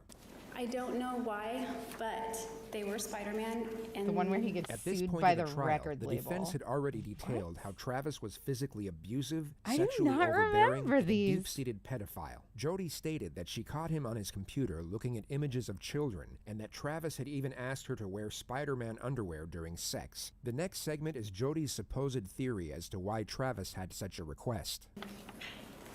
I do know, however, that the year prior, there's a child he was close with that really liked Spider-Man. I don't know if that had anything to do with it, but he was very much into Spider-Man. This is the reason why she never Okay. left Travis after finding out about his pedophilic urges. I don't I recall was under the this. impression that when he was able to sleep with a woman as opposed to fantasizing about a child, he felt like more normal as a man.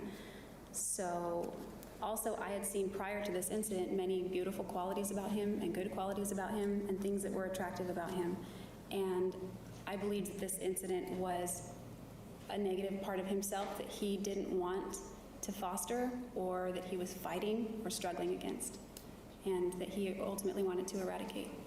So just to clarify what she actually said, her understanding and support of nature was the reason she stayed in a relationship with an unashamed pedophile. She kept it a complete secret, hoping he would change, all the while he was being physically and emotionally abusive on a regular basis. She's tearing down his character, but trying to do so in a subtle manner. She gives off the impression that she's holding back on his detraction to preserve some of his Okay, you guys all reputation, just, like, when she's have actually this trying to destroy it as much reference as she possibly internalized, can. and This is I do Jodi's not. version of I do events not that led remember up to it the while I killing, am in her own currently words. It's binging important South to note Park. that when you rehearse something in your head Wow, wow, repeatedly, wow. it can be as though it actually happened. And as we know, Jodi had nothing but time on her hands Agree, for the last Quinn. 4.5 years. The clip will begin at the moment she dropped Travis's Jodi camera. Arias is It so slipped. gross. It was kind of like She's the best just I could describe gross. it. Like when you go to catch a football, but it bounces and you kind of fumble it a little because it didn't slip and just drop. It slipped and I tried to catch it and it kind of bounced a little and then fell on the ground and bounced and rolled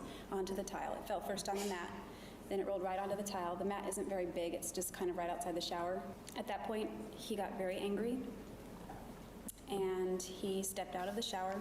He lifted me up from the crouch position with enough force that my feet came off the ground momentarily, and he body slammed me on the tile. At that point, I rolled and I ran down the hallway. I ran into the closet. I slammed the door. I start running. If you are looking at the diagram, it would be on the left side of the seat. I began running that way with my initial intent to probably run out this door. I instead went for the gun. According to Jodi, a gun was hidden above the shelves in Travis's closet. She had discovered it a month earlier while cleaning. I grabbed the gun. Right about then, Travis was opening the door. I grabbed it. I ran out into the bathroom.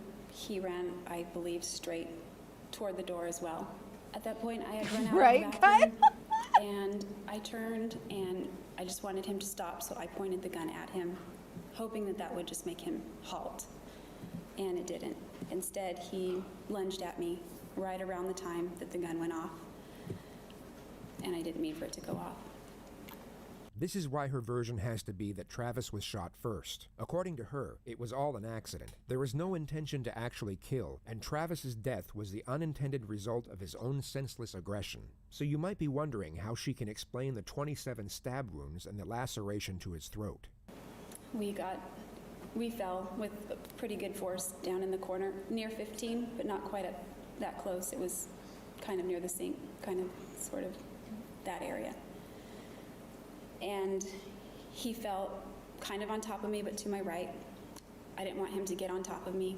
He was grabbing at my clothes. He was trying to get on top of me. I don't know where the gun went at that point. It was not in my hands anymore. If it got knocked out of my hands or if I dropped it, what. I broke away from him, and as soon as the moment I broke away, that's when he threatened my life. Just to be clear on what Jodi is talking about, after she accidentally shot Travis in the head, he wrestled her to the floor, but she then managed to break away, at which point he screamed the words, "I'll fucking kill you, bitch." I'd have no clear memories after that, at all. Things began to get really foggy after the gun went off. Stinky britches, So you there got it stinky is. britches. Her None of this is explanation as ringing to a why bell. she Nope. slit the throat and continued stabbing the man she had no intention of killing is that she can't remember. The trauma of the situation caused complete memory loss, but she's able to detail how terrified she was right before her recollection goes blank. It's hard to describe the Right, fear. Quinn? Seriously. It was like mortal terror. It really was. When he was trying to get on top of me, I thought he was, and then he threatened my life. I really thought he had intentions to kill me. So I don't remember any specifics of what happened right after that point. This is her explanation as to why she never called the police once she came to her senses, and also why she went to such lengths in order to cover up her involvement. I didn't want people to know. Hi, sweet Mankey. The kinds of things that were going on in our relationship. I felt that if I told police Travis attacked me, I would have to give explanation as to why he attacked me. And if I gave explanation as to why, I would have to go back through the different incidents that we'd gone through. Hi, bud. Those things didn't really begin until after I walked in on Precious him. I boy. really You guys weren't can't related, see him, but and I he's didn't here. ever want to go there. So it was all Hi, sweet convoluted, and I thought kitty. that by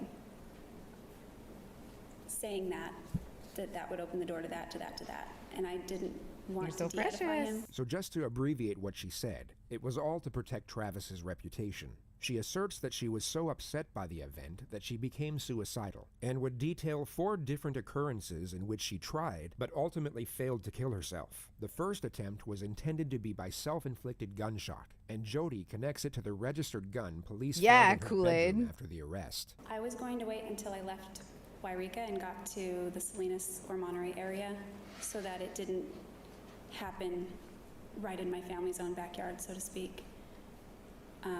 And I was leaving for that area the morning I was arrested, actually. Her other attempts supposedly happened when she was in jail. I had written out all my suicide letters I sent my note, I sent them all in an envelope to my grandmother's, do not open until November 10th, 2008. I was hoping to be dead by then. I was like giving myself a little time to get my affairs in order. I had asked for extra laundry so I could stuff it around my body because there was somebody sleeping below me and I didn't want anything to I didn't want anything to get on her. So I stuffed it around my body and got under my blankets with my razor. I never did it, obviously. I'm still here, but I was getting comfortable and I was really pissed at myself because I just wanted to be done. The final strategy from the defense is to portray self-blame from the defendant. It's a subtle ploy to make it seem as though she's not even trying to appear innocent, and thus give credibility to everything she had stated up to this point. Have you forgiven yourself for not finding another way out of this situation you found yourself in? I need to count these shells again. No, I think that if I had just left before any of that happened, I have a million regrets. I mean, I was scared of him and I reacted, but I will always regret everything about that. Do you blame yourself for not taking some other alternative measures? Yes. I think maybe if I had handled the gun properly and I meant to just point it at him. I thought it would stop him. And maybe he wouldn't have gotten as angry as he did. Maybe he wouldn't have threatened to kill me. I don't know. 4, 5. Ma'am, do you remember having a conversation with Detective Flores of the Mesa Police Department back on July 15th of 2008? Yes. And this was the day that you were arrested, right? Yes. What's fascinating about this prosecutor's approach is that the vast majority of his cross-examination doesn't even challenge Jodi's new storyline. He simply asks specific questions within it. He puts a microscope under certain elements and lets the absurdity of it all speak for itself. And during that time, 35, 36, 37, 38, 39, 40. Excellent. I think you can help us. Now we just single crochet all the way around. We go back and forth like this for the next 25 rows. I don't know. I guess it depends on what help means. Yes or no? Were you Round there 6 to help? 26. So I'm going to have to start marking my rows, which is fine. We can do that. No. That wasn't the truth, was it? That you were there to help him, was it? No, that was not the truth. You'll notice that Jodi has a hard time agreeing to details that actually conform to her own narrative. The tone of the prosecutor puts her on the defensive, and she tries her best to avoid agreeing with what he's saying, even though the actual context of his dialogue correlates with her own defense. And in fact, you were there for a different purpose. You were there so that he wouldn't get the truth, right? No, I was there against my will. There's nothing that the detective ever did to get you to say whatever it was that you said at the first interview, right? Not that I recall. Well, again, we're with the memory issue. Ma'am, are you having problems remembering what happened back on July 15th of 2008? No. So he didn't do anything then, right? Anything what? What are we talking about, ma'am? Are you again having problems understanding what's going on? Your Honor, if she can't understand his questions, that's... Overruled. To me, answer. I don't understand his question. Ma'am, the detective didn't do anything during the interview to cause you to lie, right? No. So with this interview, you then started to talk about whether or not you had been in Arizona, right? Yes. You said no, you hadn't been in Arizona, right? That's right. That's an absolute lie, right? Yes. And the reason that you didn't want to admit to being in Arizona is because you knew that you had killed Travis Alexander, right? Yes. Ma'am, after that interview, you then had another chance to have a conversation with Detective Flores the next day, right? Yes. And again, it was a voluntary conversation, wasn't it? Fucking season 2 South Park was a wild same time. situation as the day before, right? He sat down, he asked you questions, right? Yes. That's when you changed your story, didn't you? Yes. Because you did not want any consequences with regard to the killing of Travis Alexander, right? I wasn't concerned about consequences at that point. That wasn't my goal. So. Well, Was your goal to go to prison? Not a physical prison on Earth, no. I was trying to kill myself, I think. Ma'am, you've said that many times, that you tried to kill yourself, right? In court. I don't know that many, but I've recounted a time that I did. You've said it more than 3, 4, 5 times, right? Perhaps.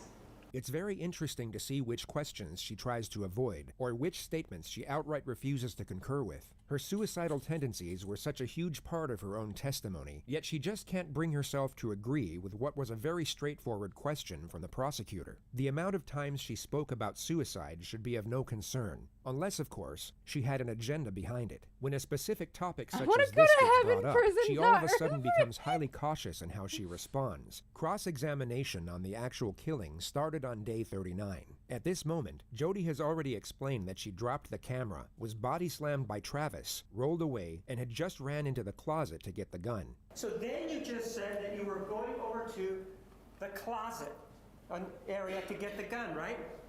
The corner. The corner, right? And as you are in that corner, he's coming in through all the you door, can eat right? tacos. Ugh. Yes.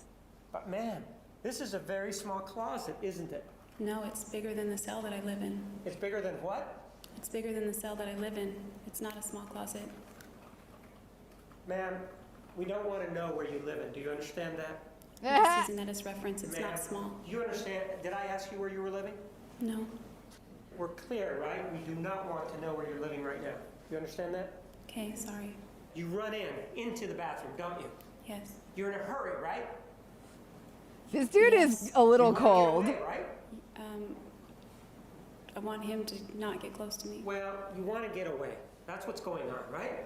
I want him to not get near me. That's what's going on.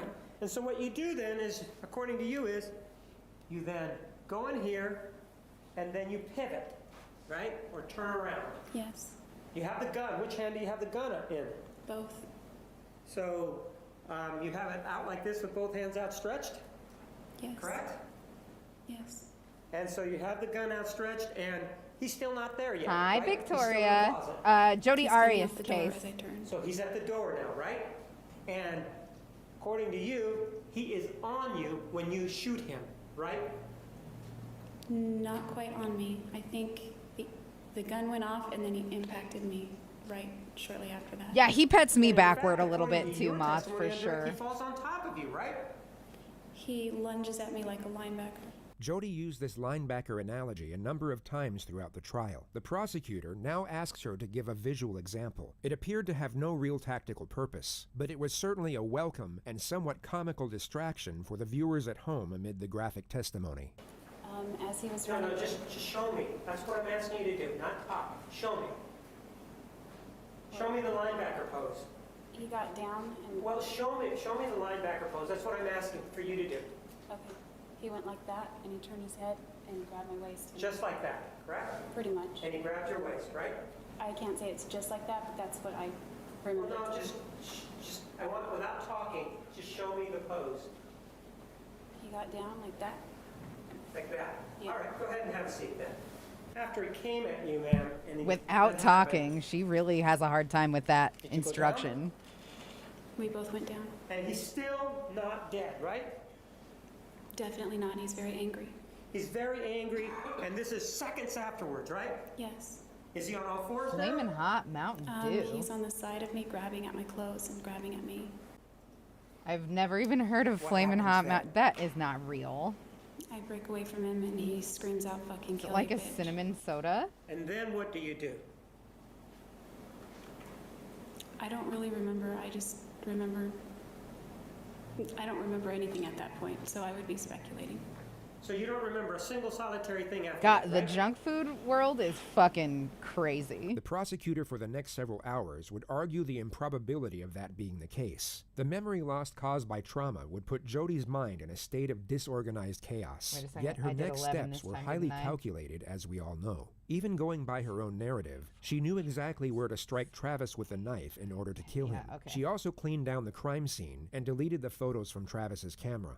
This argument took over 3 hours to conduct and had to be explained through the scope of mathematics and science. On paper, it was perhaps the most damning part of cross-examination, yet it was so complicated that much of the testimony could have been lost with a jury. It was Oh, Night Moth, I hope you feel better, and thanks for looking out for me one last time. I will go ahead and do this between the two before you photographs go. taken on Travis's camera by accident. The prosecutor's argument is that $470 Jodi would not have enough time to carry out her version of events. is a lot of We'll money. First get her to recount all of these events in detail, and as she is doing so, will be oblivious to the prosecutor's closing argument. She will begin digging her own grave without realizing it, and it's important to note that all of what she is about to recount occurred in just 62 seconds. This exhibit 161 is when the camera, according to you, actually hit the ground, right? I don't know if it's hitting the ground as that photo was taken or not. So you don't know how this photograph was taken then, right?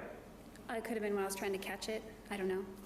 At some point, the camera hits the ground, right? Yes. That's what you told the jury, right? It hits the mat, yes, and rolls to the top. Ma'am, yes or no? Didn't you tell the jury that the camera hit the ground near the shower? Yes or no? No. I said it landed on the mat. Is that near the shower? Yes. Is the mat on the floor near the shower? Yes. And the camera hitting the mat, would that be near the shower? Yes. And you then said that Mr. Alexander became very upset, right? Yes. And that's what started this whole thing out, because he sort of stepped out of the shower and then came after you, right? He picked me up. That's coming after you, isn't it? And according to you, those movements culminated or continued when he grabbed you and put you down on the ground, right? Yes. And as a result of that, you said that you bumped your head or hit your head, right? Yes. And maybe it knocked the wind out of you, right? Yes. And that you were in fear at that point, right? Yes, very much. And you were able to fight him off so that you could get away, right? I rolled. You roll away and you begin to run down the hallway, right? Yes. And then you went into the closet, right? Correct. According to you, that's where you went and obtained the gun, right? Yes. When you went into the bathroom, you were able to turn around, if you will, and now you had the gun in your hands, right? That's what you told us, right? Yes. And that's when he was coming at you in this linebacker pose, right? Around that time, yes. And that's when you shot him in the face, right? Yeah, that's when the gun went off. So then, according to you, he fell on top of you, right? It was kind of on top, but maybe more to the right. I don't know. It wasn't directly on top of me. I was trying to prevent him from getting on top of me. And that's when the memory issue started, correct? Right? I'd say that. Actually, ma'am, the way you describe that, it's impossible for the killing to have happened in that manner, isn't it? Objection, argument. No, that's just according to you. You'll notice that Jodi evades the majority of the questions in this next segment. She starts to realize the argument put forward is making complete sense, and will at all costs avoid saying yes to most of the points laid out for her. It's as though she knows a fundamental part of her storyline is about to be exposed. We know that there's some action that is going on at 5:31:14, right? Something's going on, right? Yes. We also know that Exhibit 162 is 5:32:16, which is a minute and 2 seconds later, correct? Correct. So you've now shot him. You've told us that the fog is rolling in and that you have no memory. You still don't know where the knife is, do you? I don't remember a lot from that period. It could be. Right, but you told us before that period even that you didn't know where the knife was. Do you remember just Is that an telling me old that? school projector? I'm pretty sure they still use Today, those. as I sit here, I don't remember where the knife was. On June 4th, I might have remembered where it Ma'am, was. do you remember in cross-examination that I asked you if you notice knew how where the it's knife being was? used by June me. 4th, and you said, no, Holy I shit. don't remember where the knife was. And so as you shot Mr. Alexander, you by necessity then have to go look for the knife, don't you? I don't know the answer to that. Well, you didn't have the knife in your hand when you shot him. Did you? Sustained. Did you have the knife in your hand when you shot him? Objection, argument. It's the same question. Overruled. No, I did not. So, that means that if you didn't have the knife in your hand, you needed to go get it from somewhere, right? I guess. I don't know. No, there's no guessing here now. If you didn't have it in your hand and you just shot him and you rolled away, right? Objection, argumentative. State. You do then. I don't know agree what that if the argumentative knife- means. You didn't know where the knife was. When you, what, like, and Mr. Alexander didn't have how it. do you do a It would take successful time objection to for something you that is to go argumentative? find that knife, wouldn't it? Objection, argumentative. Overruled. I don't know. I don't know where the knife was. Right. Since you didn't know where the knife was, it would take time to go find it, irrespective of where it was, wouldn't it? I guess under that theory. Sure, under that theory. It would take time, right? Yeah, I guess. And what you're telling us, under your scenario, is that in 62 seconds, you get body slammed, you do whatever you do, but you get away, you run down the hallway, you go in the closet, you grab a gun, you back up. You can't use You shoot logic Mr. during Alexander. questioning. You can He goes only down, ask He's still questions. calling at you and saying, fucking kill you, bitch. And then, after you're able to get away, you go get the knife, Can only be used for. and he ends up at the end of the Opening and hallway, closing all in statements. 62 Okay. seconds. That's what you're telling us? No, that's not what I'm saying. And he didn't say fucking kill you bitch till I got away. And Pardon? he didn't say fucking kill you bitch until after I got away. You said he said it before I broke away, but he said it right as I broke away. She just created a non-argument for the purpose of deflecting from the primary contention. Whether or not Travis said those words before or after she broke away has no bearing whatsoever on the prosecutor's assertion, which he now reiterates. And then you had to go get the knife for everything to occur so that we got here. I don't know what's all the particulars of what's going on in that picture, so I can't even say if that's true or not. You might be thinking Jodi has an argument here, that perhaps Travis was only shot and not stabbed. This would have given reason for the blood, and contend that Jodi wouldn't have had to go looking for the knife. But the medical examiner found little to no bleeding at the site of the bullet track. The probable reason for this is that Travis was already dead. But there are also medical phenomena that could still prove Jodi's narrative to be true. What she can't prove, however, is that this blood came from the gunshot. You say that he gets shot, right? That's correct. Goes down, and you describe for us that he's pawing at you, and then you're able to sort of stand up, fucking kill you, bitch, and then the fog rolls in, right? No, then I have no memory. The fog was already there. The fog was already there. And did you or did you not have the knife with you? I did not. And you obtained it at some Thank other point. you, Well, you Sperry. can't tell us, right? His hands like It he was would about appear to that way, drop yes. his You say it would appear that way. Let's be clear, there wasn't anybody else there, right? That's correct. And you did stand up at some point. You remember telling us that, right? I believe I did. And when you stood up, he was still on the ground, right? I don't recall looking back. Pardon? I don't recall looking back. So you were, even though he's still a threat to you, according to you, and he's just threatened your life, you turn your back on the threat? Yeah, I'm trying to get away. This was the time she stated verbatim, the fog was already there. Yet when she feels threatened by a question, she all of a sudden has a vivid recollection. The element of the time span between the two photographs goes on for another 45 minutes, yet the full context of the argument had already been asserted by this point, and perhaps strengthened by Jodi's defensive posture throughout the entire exchange. When a battered woman is attacked and they're defending their life, they don't know when to stop. Travis Alexander's body was stabbed 27 times. It may be that Jodi Arias didn't know when to stop. Just a question to the witness that makes them infer from facts. Okay. This I individual, appreciate you guys. You're the best. Jodi Ann Arias killed Travis Alexander. And even after stabbing him over and over again, and even after slashing his throat from ear to ear, and then even after taking a gun and shooting him in the face, she will not let him rest in peace. But now, instead of a gun, instead of a knife, She uses lies.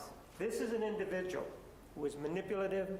This is an individual who will stop at nothing and will continue to be manipulative and will lie at every turn and at every occasion that she has. Everything in this case points to the fact that it did not happen. There are no medical reports, there are no friends, there is no one that can come in and say anything about that. There are no medical records, there is absolutely nothing. There is a direct strike to his neck, which is an indication of somebody who is thinking, this person's not going to live. Oh shit. He may One get away second. from me in the shower. He may get away from me all the way to the sink. And he may stumble his way down that hallway. But you know, I caught him. And now, rather than stabbing him anywhere else, right here. So it's a very well orchestrated kill. The other thing that she did is that she created. Sorry that a I'm so lie bad at keeping count, that guys. really I imagine that makes it a little bit more involves frustrating behavior to watch me that is a create. hot button kind of I topic. appreciate y'all How hanging out horrific with me, it is to be despite my accused falsely very obvious and of very being a pedophile. inconvenient shortcomings. Not here. He's not here to say, no, that's not true. And so Snake goes to the computer and doesn't find anything there. Oh, no, I changed my mind. It was actually images. First of all, her journal indicates that there wasn't such an event. Second of all, the text messages also indicate the same thing. And what human being, if that is the allegation, if they really are caring, what human being doesn't go to the police and say, or somebody else, this person is a pedophile? What she does, well, it's the new approach. It's the new approach to pedophilia. What does she do? Well, let's jump in the sack. That's what we're going to do. Ooh. State of Arizona versus Jodi Ann Arias, verdict, count 1. We, the jury, duly impaneled and sworn, in the above entitled action, upon our oaths, do find the defendant as to count 1, first-degree murder, guilty. 5 jurors find premeditated, 0 find felony murder, 7 find both premeditated and felony. Just a couple of minutes ago, you heard the verdict from the jury. What are your thoughts? I think I just went blank.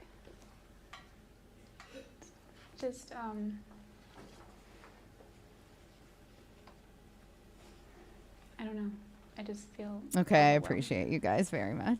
I think I just need to. I'm one short here, and that's Take it at a driving me crazy. Did you avoid eye contact with Travis's family while you were in there, or did you make eye contact, and what are your thoughts on that? I typically avoid Oh, eye I just contact. fucking skipped one right Travis there is comes from why. a family where No, I didn't. they all sort of Oh look my a lot God. alike. So when I see their faces, I see My work Travis, played an optical and illusion on me. I see the That's- man that abused me, and I really need to get I don't know, glasses look at for that. when I'm doing this. well, the worst outcome for me would be natural life. I would much rather die a lot sooner than later. Longevity runs in my family, and I don't want to spend the rest of my natural life in one place. So you're saying you actually prefer getting the death penalty to being in prison for life? Yes. Jodi changed her mind about wanting to die. Again, during her plea to save her life, she was sure to mention all the charitable work she decided to take part in after being charged with first-degree murder. A few months before trial, and by that I mean jury selection, my hair was past my waist, and I donated it. Additionally, I've designed a t-shirt.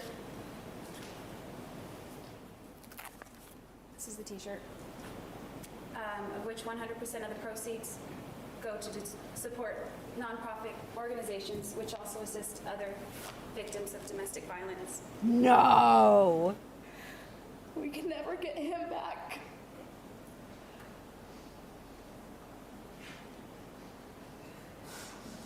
Jodi Arias, you are the worst. We're so grateful for our wonderful brother, and we feel so lucky and blessed for the time we had with Travis, however short-lived.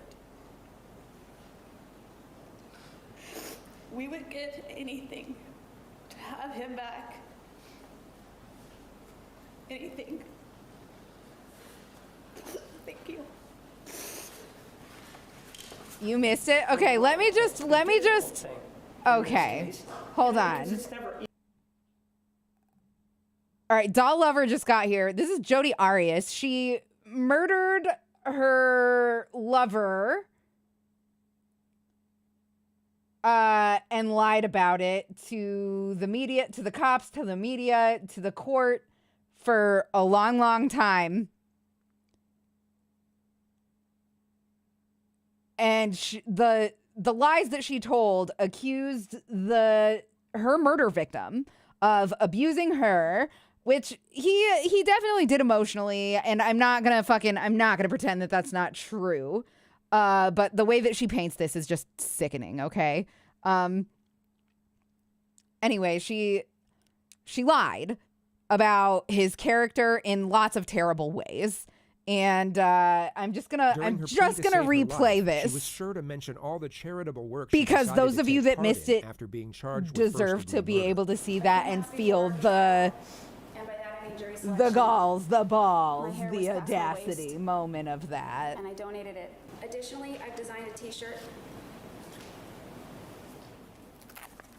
This is the t-shirt, of which 100% of the proceeds go to support nonprofit organizations which also assist other victims of domestic violence. We can never get him back. God, oh, fuck her. Hi, Warm My Muffins, how are you? We are so grateful for our wonderful brother, and we feel so lucky and blessed for the time we had with Travis, however short-lived. We would give anything. Alex Vega, how are you? I feel like I haven't seen you in so long. Anything. Thank you. His poor sister. In this case. That is so because sad. It's never easy. Her duty, the difficult thing to do. He couldn't be a sex pest to her, so I imagine they were very close. The only thing that you can do, based on the mitigating circumstances and their lack of, is to return a verdict of death. The simple question that's before you is, do you kill her? That's the question. She has done something very bad. She did. And you have convicted her for that. You have told her that she is guilty of first-degree murder for that. But the question is now, do you kill her? State of Arizona versus Jodi Ann I think it's Arias, going to take us sentencing a verdict. We, few the jury, fucking duly impaneled and streams sworn in to above get this entitled bodice action, done. Upon our oaths, unanimously find, having considered all of the facts Good night, and Tiki. circumstances, that the defendant should be sentenced. No unanimous out. agreement. Signed foreperson. Is this your true verdict, so say you want to know? It is ordered. The defendant shall be incarcerated in the Department of Corrections for the rest of her natural life with no possibility of parole. Jodi Arias is currently housed at the Arizona State Prison Complex. She maintains her innocence to this day. Fucking narcissist garbage. Ugh. Okay. All right. I think it is a good time. Excuse me. So sorry. Somebody, please, fucking work with me, computer. Jesus. Somebody requested that we do the crazy cop lady next, and we totally will. But real quick, we are gonna do a commercial break. I'm gonna pee. The Yarn Needle, thank you so much for the follow. I appreciate you. Thank you. Welcome. Everybody make sure the Yarn Needle feels welcome. Yeah, we're gonna take a quick 3-minute break. I have to pee really bad, and we will come back and watch Crazy Cop Murderer Lady, as told by JCS. Hang tight. I would love, really quickly, I'm so sorry. I would love so much if you guys would tweet out the stream, try to get your friends to come hang out with us. If they like true crime and crochet, this is the place for them. And then also join the Discord. If you're not a part of the Discord, you need to be in there for 10 minutes before you can start chit-chatting. So might as well get those 10 minutes over with now, hey? We'll be right back.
Nice.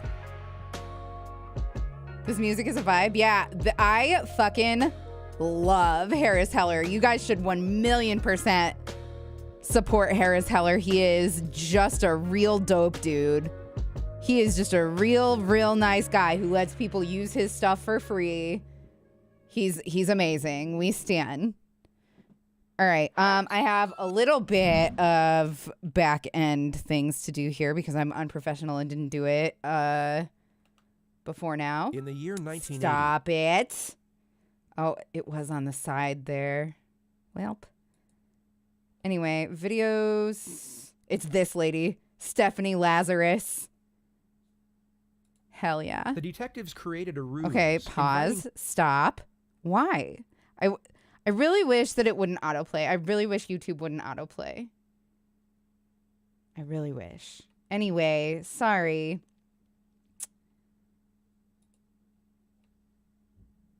Can I just get... There's 50 of us watching now. Can I get 5 readies in chat, please? And then we will begin the next video. And I will get back to crochet. I wish that about front pages for YouTube channels. You can turn that off.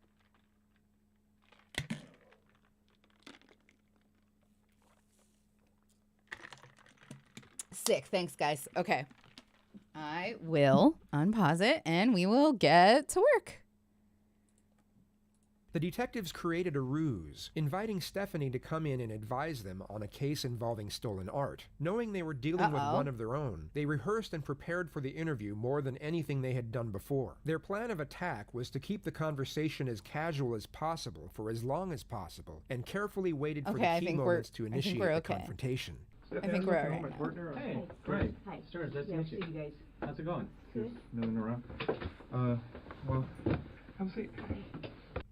I don't want to talk talk about this in the squadron because I don't know who people are listening. That's true. And if we go to my side, everybody's always wondering what everybody else is doing. No problem. Okay.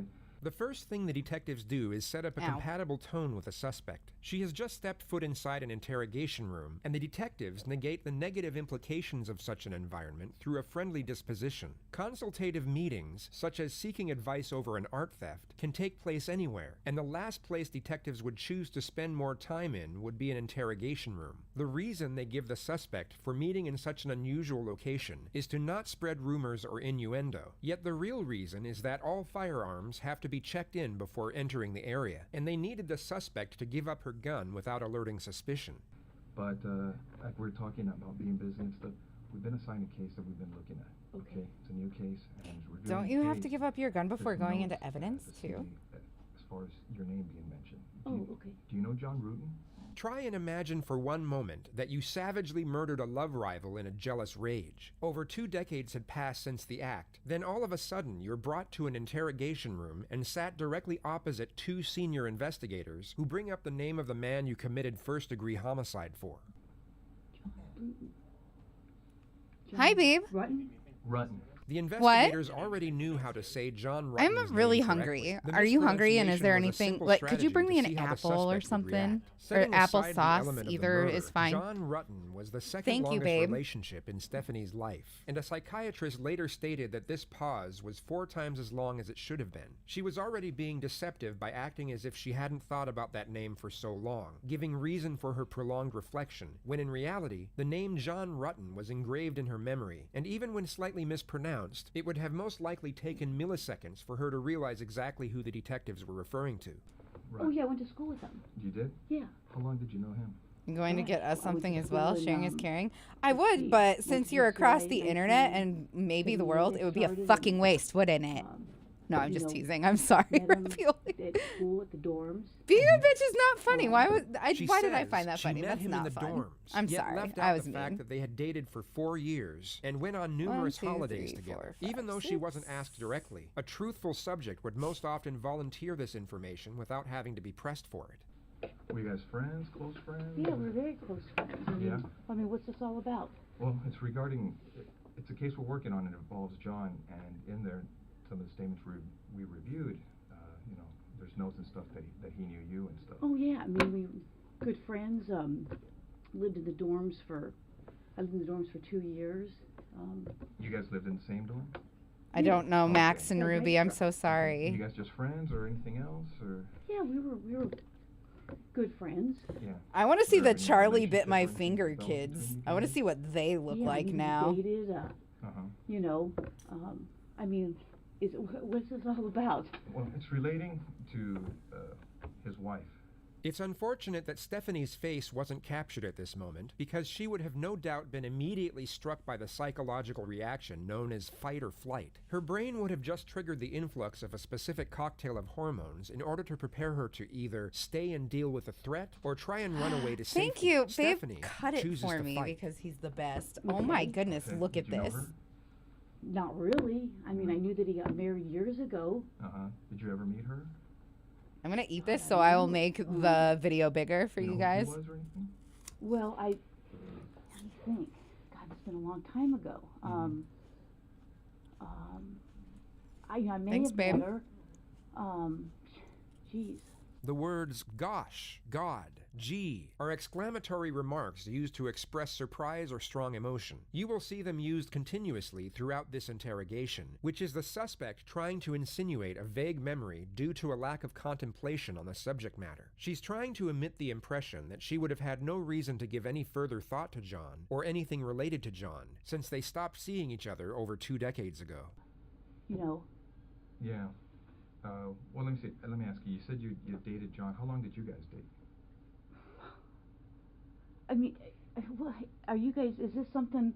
As we know, Stephanie is a cop, and has been for 25 years. She will be wise to the fact that acting oblivious to the unusual development of the situation will be a glaring red flag in the eyes of the investigator. As long as he It's been speaks shown English time in and again on chat, this Delarge, channel, absolutely. Guilty suspects will often try and act naive to a blatant confrontation as a means to avoiding it altogether, whereas truthful subjects will address the confrontation and either refute it or, if it's subtle, want immediate clarification and transparency as to what was being insinuated. I mean, you said I was going to interview somebody about art and how Well, you guys are. We'll be patient if he has basically not such great English. That's so okay. We knew that this, when we saw this in this chrono, that maybe there was some relationship there. That's what the chrono seemed to indicate. The detective now subtly avoids the question altogether, but instead offers a deceptively reassuring response to the suspect. He makes a very sharp switch from the investigative subject matter to the previous topic of workplace rumors. He brings her focus back to the false perception of them being on her side. Stephanie had just asked what was going on, and now he essentially replies with, "We are your friends. We're doing you a favor." And we didn't want to come up to you at your desk and ask those kinds of questions or do anything. You know how up there people can see what's going on if you go into an interview room or people are in there getting supplies. Okay, so we wanted to afford you some privacy, some confidentiality Okay. to talk about this, because we thought it might be, something, you're married to someone else, obviously, and so forth, and that you may not want to, talk about these things in that setting where someone, we don't want the rumor mill or gossip or any of that kind of stuff I to mean, start. that's fine. I mean, So we did this just as a means to try and speak to you in just Okay, a I mean, I confidential just- place where where your business isn't out there for other people in Well, I mean, your it's- division to yeah, know I about. Whether it be shock or the total reluctance to accept the situation at hand, Stephanie warily accepts the reassuring response without further inquiry into her initial challenge. She instead falls back into her agenda of having a foggy memory with regard to the incriminating contents. God, that's been a million years ago. I mean,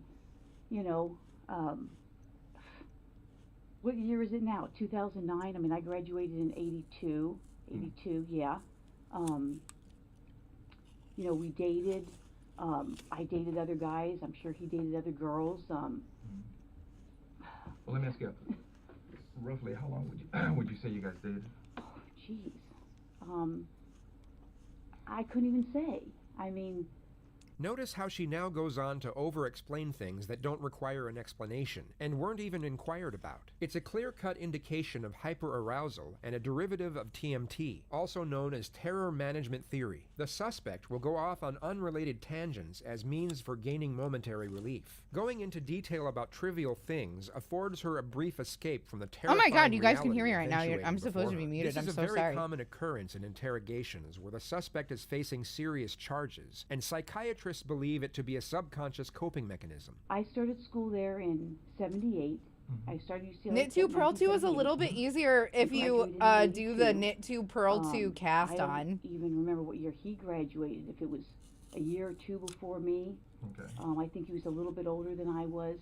I mean, I can't remember if he was born, let's say I'm born in 1960. I don't know if he was born in 58 or 59. I mean, I knew his parents, I knew his sister. His brother went to Northridge. His sister had spent the night at my house before. Obviously, I spent the night at his house before. He probably spent the night at my house before. Sorry. Well, correct me if I'm wrong, because from what you're telling me, is you guys dated while you were in college together, right? Yeah, and probably after college. I can't. Geez, trying to think when I met my husband. I met my husband in, when did I meet Scott? Let's see, I was teaching DARE, because I met Scott when I was teaching DARE up in Oregon, but we had long stopped, dating before that. So you haven't talked to him for a long time? Oh, I think I haven't talked to him in a long time. I couldn't even tell you when the last time I talked to him. I met Scott, I'm thinking in 92 maybe, April of 92. It was Scott being your husband. Yeah, I'm trying to think. I was teaching DARE. Let's see, what year is this? We'll be married. I got married in 1996. I think I met Scott in 92. Prior to that, I couldn't tell you how long I had talked to John prior to that. But since you met your husband, Scott, you hadn't talked to him? I mean, he may have called me once or twice before we got married. Right. Geez, I moved to Simi in 1994 because I lost my house in the earthquake. Oh, really? Quite honestly, I probably keep in contact. She wears her hair like my mom did, a few people but from the she's dorms. not pretty like my we all mom lived on was. the 10th floor. Not that that's the only and, value in a human being. There's. I'm just saying, if you're gonna have a bad mom haircut, you better be contact pretty with. to pull it There's off. probably like 6 or 8 of us that were all really close. And who are those people? Oh, geez. Diana Basta. People I still keep. I haven't been in contact with her in a long time. Do you know what I really want to eat right now, you guys? I mean, you know those giant jugs of cheese balls from Walmart? Well, let me ask you. The suspect I would challenges down a the whole detectives fucking for jug the of 'em second right time, now. and I once would. again the question is avoided, but this time in a more confrontational manner, as the topic is maintained with no reassurance. Probably gonna of go form. have a the detectives fucking are ramping up the pressure in a very boring subtle yet salad highly instead, effective manner. though. What ended the relationship between you and John? You know, I think she's it was suspected kind of killing weird a relationship. I mean, we a woman dated. I can't say that he was my because he boyfriend. was I don't know that he jealous considered me his girlfriend. of her We over dated, this dude. We did things. I See you played later, sports Hacksnat. in Have a good college. night. He played basketball. His brother played Not allowed to have basketball. those cheese balls anymore. Yeah, I never buy them. We just, you know, it just didn't work out. I mean, I That's don't know so what to tell you. funny. It's like I went out with other guys. You're saw buying the one of guys those that went on tomorrow. I'm lots of so vacations. jealous. I'm so jealous. I you know, want some so Once bad. you guys split, were you guys still friends? Ugh. Or kind of, you know, I mean- problems? Is it friendly, not friendly? We're trying No, I to don't eat think it was healthier. not We're friendly. I trying know we to were friendly. practice wellness. I just I realized know that I'm we went crocheting to without Hawaii, showing you guys. I at apologize. one point. Yeah, I mean, How's you this know, sizing? Is this And you were sizing saying good? that it's 2009 now. had you ever met his wife? I may have. Do you remember her name or anything, or?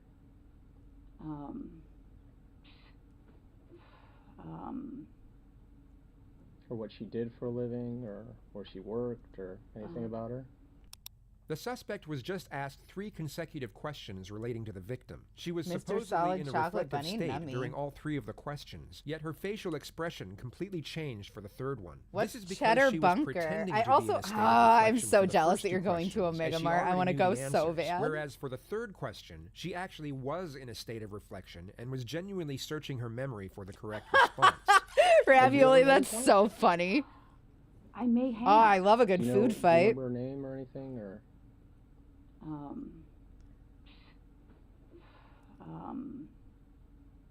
The 3rd question is about to be posed, and her focus is about to switch from pretending to be thinking to actually thinking. Or what she did for a living, or where she worked, or anything about her? Well, I think I'm going to say that I think she was a nurse. I mean, I can't even remember how he said he met her. Yeah, I mean, I mean, it's been so long ago. Well, let me ask you, did you go to their wedding, you know? No, I didn't go to their wedding. No, did not go to their wedding. Couldn't even tell you what year he got married. I mean, you know, it's been a million years ago. You know, again, I mean, what, you know, I don't understand why you're talking about some guy I dated a million years ago. Well, do you know what happened to his wife? Yeah, I know she got killed. You wouldn't need to be an expert in body language to recognize the unmitigated terror emanating from the suspect's face at this moment. Yeah, she had just her verbalized eyes, the geez victim's Louise. tragic demise for the first time in most likely over 2 decades. What did you hear about that? I saw a poster at work. I'm sure I spoke to him about it. I think I spoke to another friend of his about it. Amazing, Quinn. And how did you first learn about that? Jeez. Someone could have called me. I could have heard it at work. I think at one point there may have been a flyer or something. I know a good friend of his. Were you on the job back then when that happened? Yeah, I think so. Yeah, I'm sure I was on the job. That's why I would have heard about it with the flyer. He had a good friend, Mike Boldrick,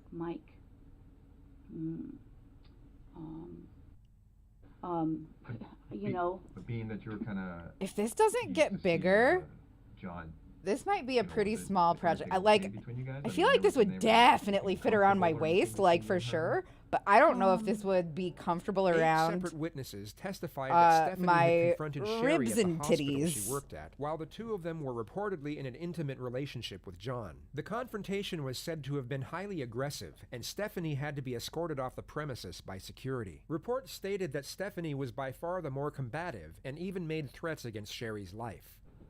You know, I don't know. I mean, it's been so many years. I mean, uncomfortable. I mean, I can't even remember if we had a conversation. I mean, we may She's have. so scared. I may have seen her. She knows she's fucked. You know, she knows. Jeez, how many years ago was that? I don't even know what year she, got killed. Where was his apartment? Notice her passive disposition. Time as she for gives the following hydrating. truthful Don't mind if I response. do ravioli. Roscoe. Okay. Yeah, Roscoe. Give me 1 second here. East or west. Thanks for looking So, out for me, bud. Either east Appreciate or ya. west of DeSoto. Do you know where he moved after? Did he move after he got married, or do you know? Or? Posted a Now picture of the notice how small her size in general disposition switches discourse. from I can't passive find the to large frantic ones. I as she would once need again help to pretends carry have a one. vague memory. Oh my god. How much do they go for? I'm sure he did. Did you know where he was living, or? Somewhere in the valley? Did you ever visit him and his wife? No. No? Never No. went out to, get together, dinners, anything of that nature? No. Like I said, his sister used to come over. His sister had come to my place. I knew his brother because his brother played basketball at Northridge. In fact, I was just coming across some pictures that I had just scanned from. I took a lot of photos.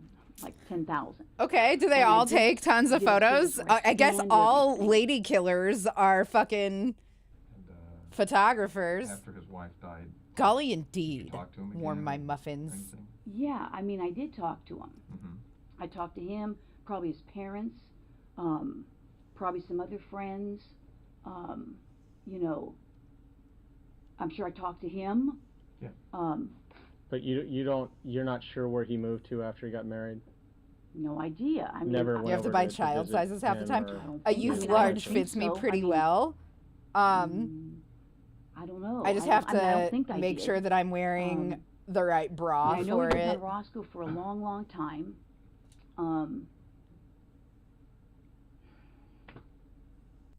And you're right. I mean, if you guys are claiming that I'm a suspect, then, I got a problem with, with that.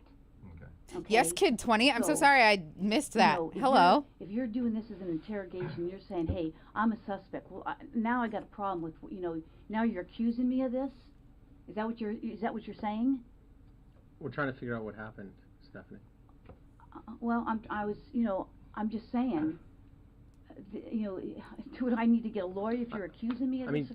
You don't have to. I mean, I'm just- you're here of your own free will. I mean, No, you don't, I know, but I mean, you're not under arrest. You can walk out you whenever can leave feel whenever like. you like. Well, But- I'm trying to give you some background of, how I knew him, and now you're telling me that somebody's saying that we had this big old fight, and I don't even know what you're talking about, and I don't want to, get in trouble for something that I didn't even do, or you're saying I did something. Okay. Yeah, we understand. I mean, how would you guys like it if the tables were turned on you? I understand. No. No, that's what we're telling you. I mean, you're free to go whenever you want. If this makes you uncomfortable and you want to, Well, now you're starting to make me uncomfortable.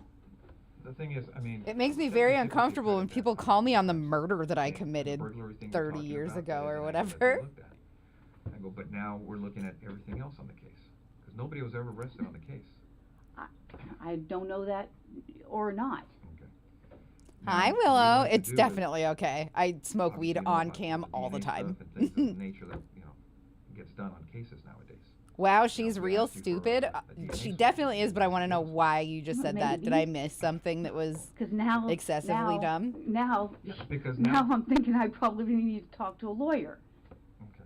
I mean, Well, because I know how this stuff works. Okay, don't get me wrong. You're right. I have been doing this a long time, Yeah. and I wish I had been recording this because now it sounds like there's you're telling these people saying I'm fighting with her, and now it sounds like you're trying to I've been doing this a long time. Yeah, we know. Okay? She's talking to the cops and she is now one it she should sounds know like better, you're yeah. trying to pin something on me. No, now but- I got that sense. well, what it gets to on these cases, and you know it as well as I do, our job is to identify and eliminate I suspects. can't believe this.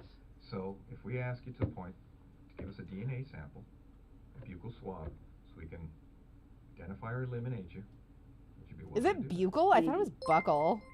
Because I know this. Dixon Cider! That's what Thank we're you so after. much. I mean, And when because stated a twin, people asked how I right could tell now, them apart. Lisa from painted looking her at the nails evidence, purple it's and Bob had possible away. we may have some DNA at the location. That's great. And we're The going large to do what size we is can to try to 50 put this thing gallons. together. And your name's in the book. I want People are one. pointing at you for I feel whatever like I would reason. be able to Well, fit in that container. That's crazy. I mean, that's absolutely crazy. And it would be irresponsible on our part not to look at it. I know. You guys have to do your job, and I guess I'm gonna have to contact somebody. So. That's fair. I mean, because I know how this stuff works. I Sure. mean, I just can't believe it. That's, I mean, we understand that. I mean, if we were in your position, I mean, we would feel the same way. I just can't even believe it. I mean, it's just, I mean, I'm shocked. I'm really shocked that somebody would be saying that I did this. I mean, we had a fight, and so I went and killed her. I mean, come on. I want that too. I want Cheese Bunker too. All right. Well, Quinn, you'll have to send me pictures if you get one. Thanks for your time. Yeah, thank you. All right, Stephanie, take care. All right. For some reason, I thought you were about to go, I think I could get away with this, and I was like, no. I am not remotely smart or coordinated enough to pull off a murder, and I like to think that I'm not cold-blooded enough, but I don't know.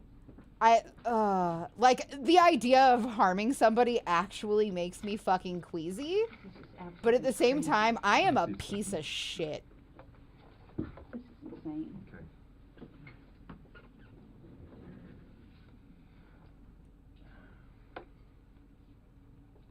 Give me 1 second. Okay. Stephanie, you know you have the right to remain silent. Do you understand? Yes. I'd have to get a fun size if I want to be able to fly it back to Seattle. Such a You bummer. have the right to the presence of an attorney before and during any questioning. Do you understand? Yes. Doxie, how are your cats? Just adorable and pesty as ever. Questioning if you want. Do you understand? Yes. You want to talk to us right No. now? All right. Okay. This then. is crazy. This is absolutely. I love how she I'm in laughed. shock. Like, I'm totally in do you shock. think I'm fucking stupid? But, like, they try to trick people into talking to cops without their lawyers all the time. Lazarus. Shortly before noon, the jury announced they have a verdict. We will take the verdict at this time. People of the state of California versus Stephanie Eileen Lazarus. Case number BA 357423. We, the jury, in the above entitled action, find the defendant, Stephanie Eileen Lazarus, guilty of the crime of murder of Sherry Rasmussen in violation of Penal Code Section 187A, a felony, as charged in count 1 of the information. We further find the murder was of the first degree. Your Honor, I'm John Rutten. Thank you for the opportunity to speak during this hearing. There are really no words that can describe the loss of Sherry and the whole of this experience, so it makes no sense to talk very long. It suffices to say that the Rasmussen family, my family, and Stephanie's family have been thrust into a bizarre world of disbelief and indescribable sadness. Sherry Rasmussen had a profound impact on so many people. Oh, bud. And I was proud that she agreed to be my wife. It was impossible not to notice Sherry when she entered a room. To me, her physical presence was startling. I can clearly remember the first moment I laid eyes on her. Sherry Rasmussen was a physical presence, and my heart still races when I look at pictures of her. But Sherry was extraordinary, more for who she was than the way she looked. She was a hard worker, a consummate professional, a leader, a diplomat, forgiving, tough, and a kid at heart. Sherry's loss, the way she died, and the trial 25 years after her death has had a profound impact on many, many others. The effects are broad and span a generation, creating pain for those whose lives should have never been touched by this tragic event.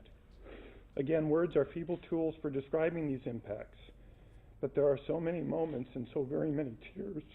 And the fact that Sherry's death occurred because she met and married me brings me to my knees. Stephanie Lazarus was sentenced to 27 years to life for the This murder is of Sherry killing me. Rasmussen. She is currently being held inside the maximum security unit of the Central California Women's Facility. Any other cars that stand out in your mind?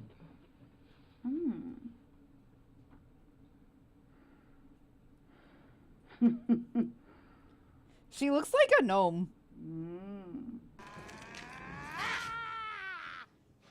Fuck this. Okay. All right. We have time for one more short video. Stop. We definitely don't have an hour. Hi,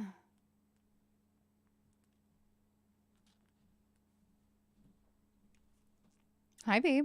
Hello. Am I being too loud? No, I'm just closing the door because I'm going to start recording. Okay. I love The you. detectives Have created fun. a ruse.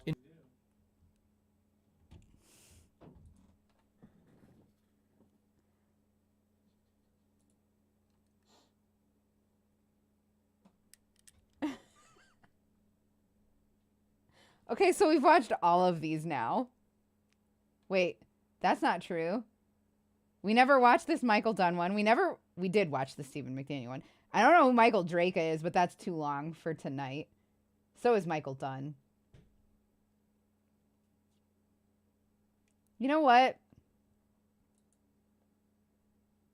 He has some shorter ones.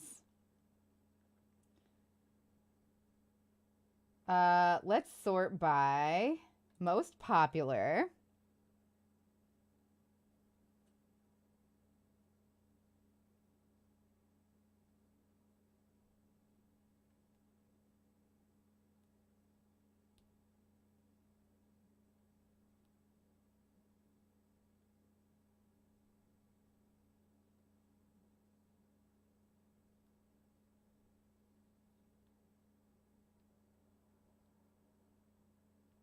I don't know, are any of these speaking to you guys? Any of the short ones?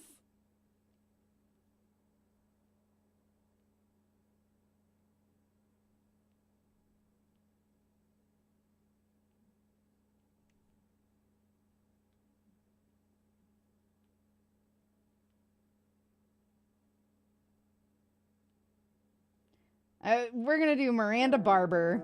That thumbnail spoke to me. Hey you, and welcome. My name is Mike, and in this whole video we're talking about the Barbers. Not hair. More specifically, we're talking about Miranda Barber. Not a barber. This is quite an interesting story, shocking at parts to be fair, but also one, you know, you can take with a pinch of salt. Remember that guy? What I mean by that is Miranda Barber has done You some can't read the things text? and What do you said mean? some things which are quite outlandish, to be sure. But is Oh, there any for the truth to them? 'Cause videos. you're going to be a bit like, yeah. Well, I chose one. Well, we'll get into it. So, how about we do?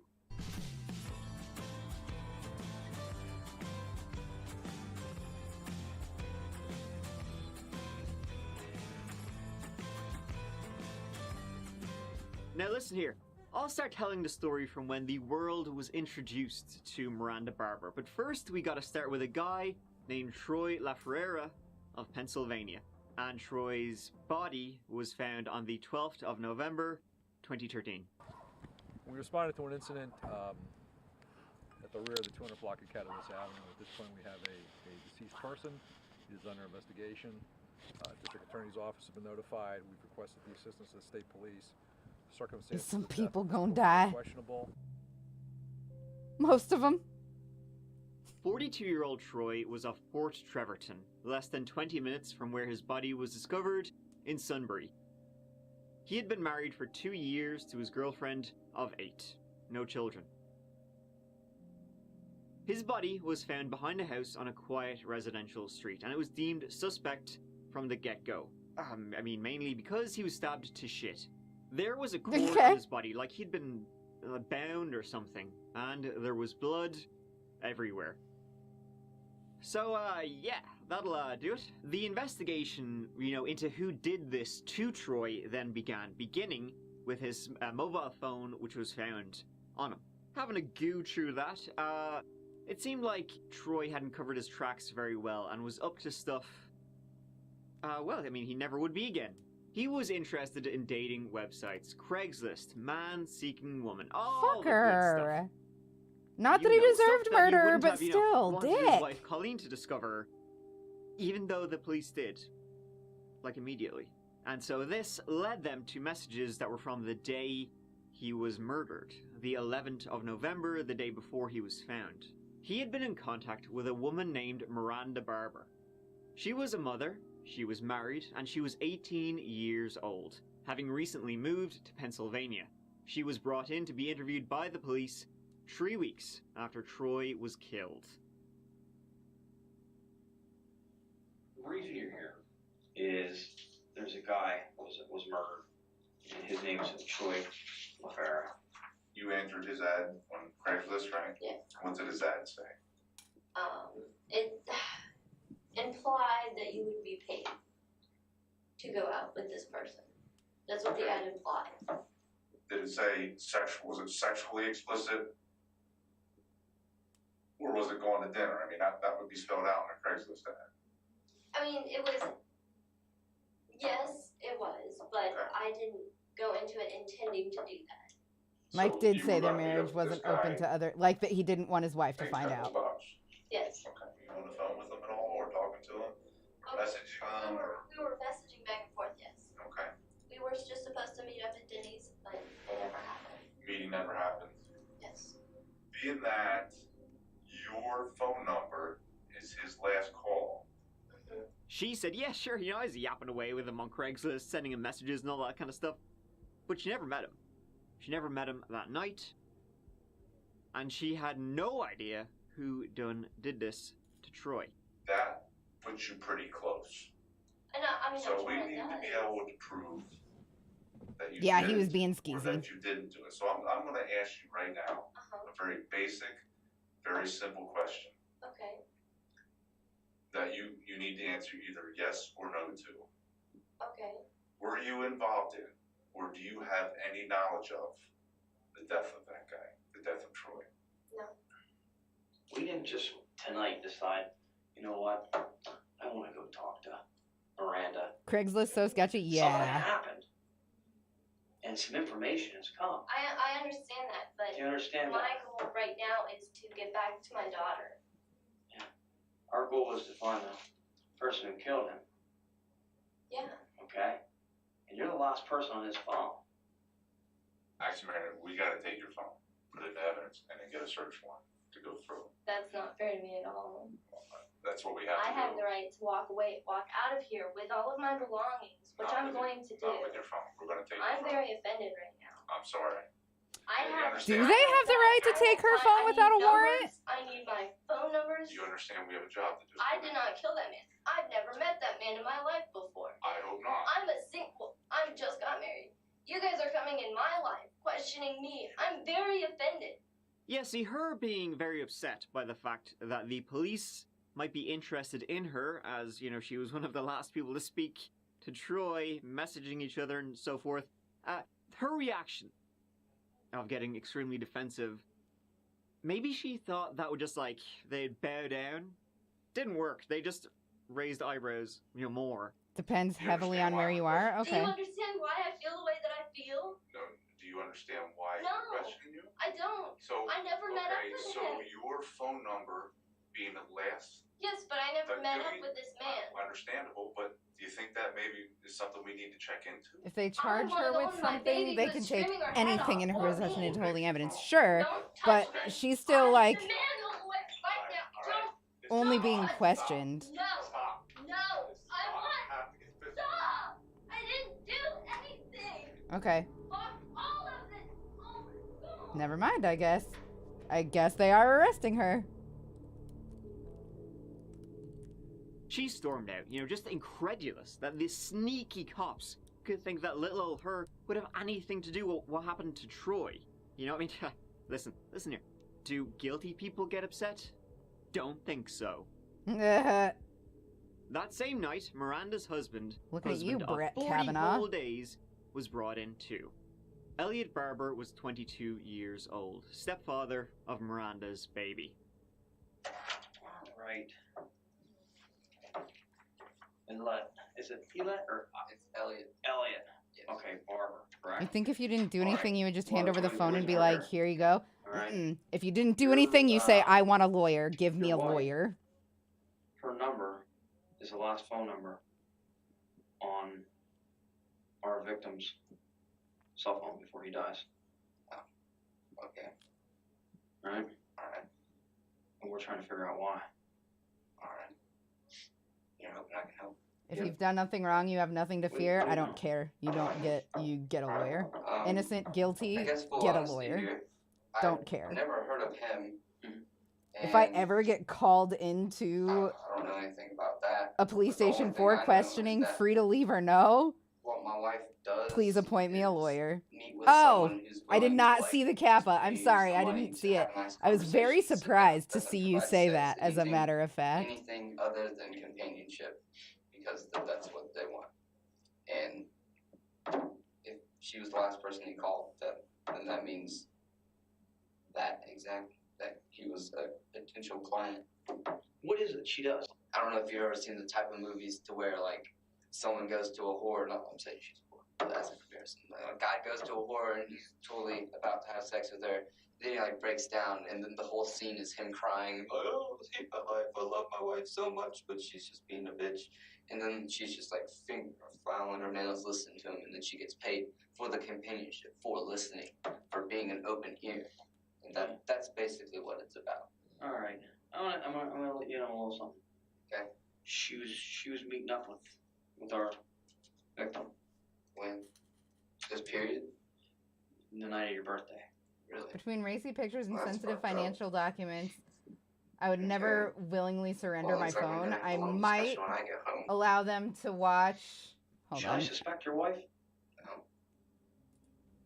Might allow them to watch me go He through was something or other if very they believable, can. very trustworthy. Explain what really, they want to see and why. Yeah. His wife Miranda just really loves giving those delightful. Remember, 1, am I being detained? 2, am I under arrest? conversations. 3, I Nothing want a more than lawyer. just, 4, a remain chin silent. wag. Come on. Absolutely, Bardic Muse And so the knows police what's let them good. both go that night. However, Miranda returned 7 hours later and just admitted to the darn thing. She wanted to talk. She told police it was her who had stabbed Troy to death. But it was in self-defense. So obviously there's something on your mind that you'd like to share with us. Most definitely. Okay. Would you like to tell me about that a little bit? I arranged to meet up with him, and I pulled in the mall. I saw him. He got in my car.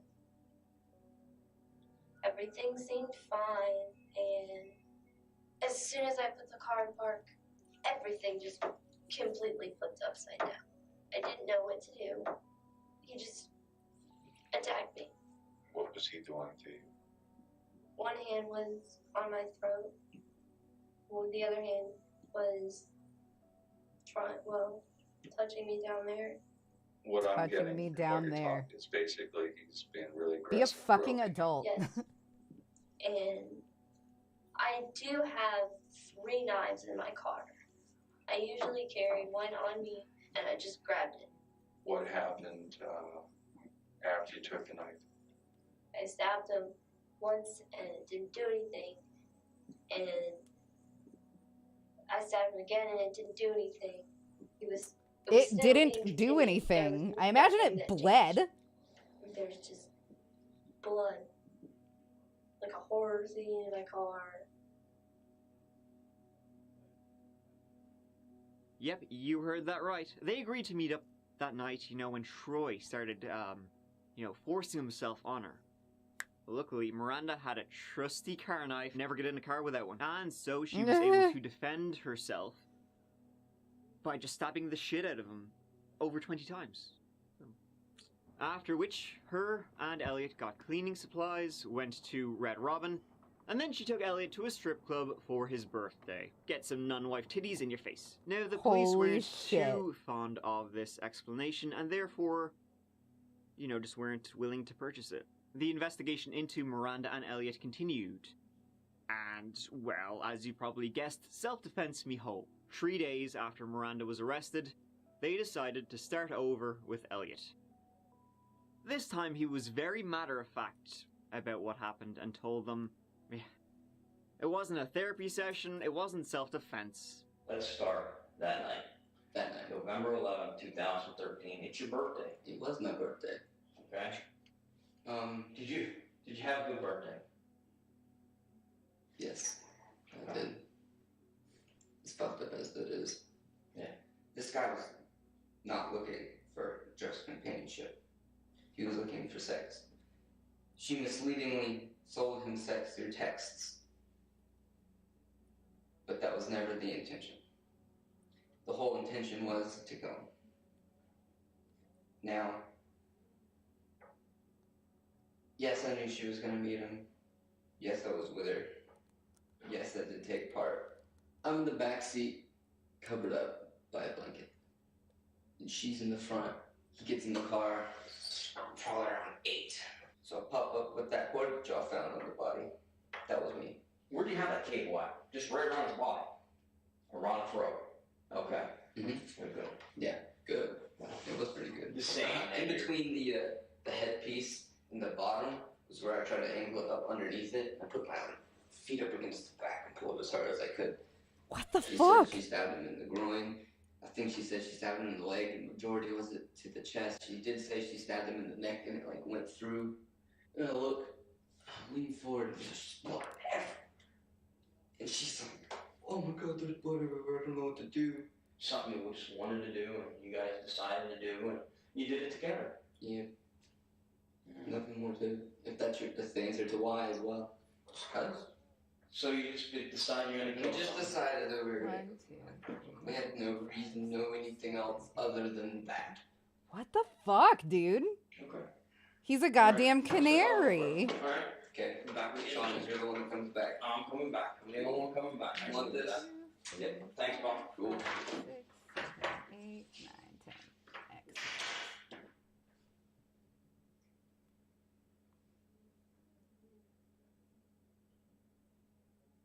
I can hear Josiah filming. He hid under a blanket in the back seat, and then when she said the code word, "Did you see the stars tonight?" he wrapped a cord around Troy's neck. Miranda then went buck wild with a knife.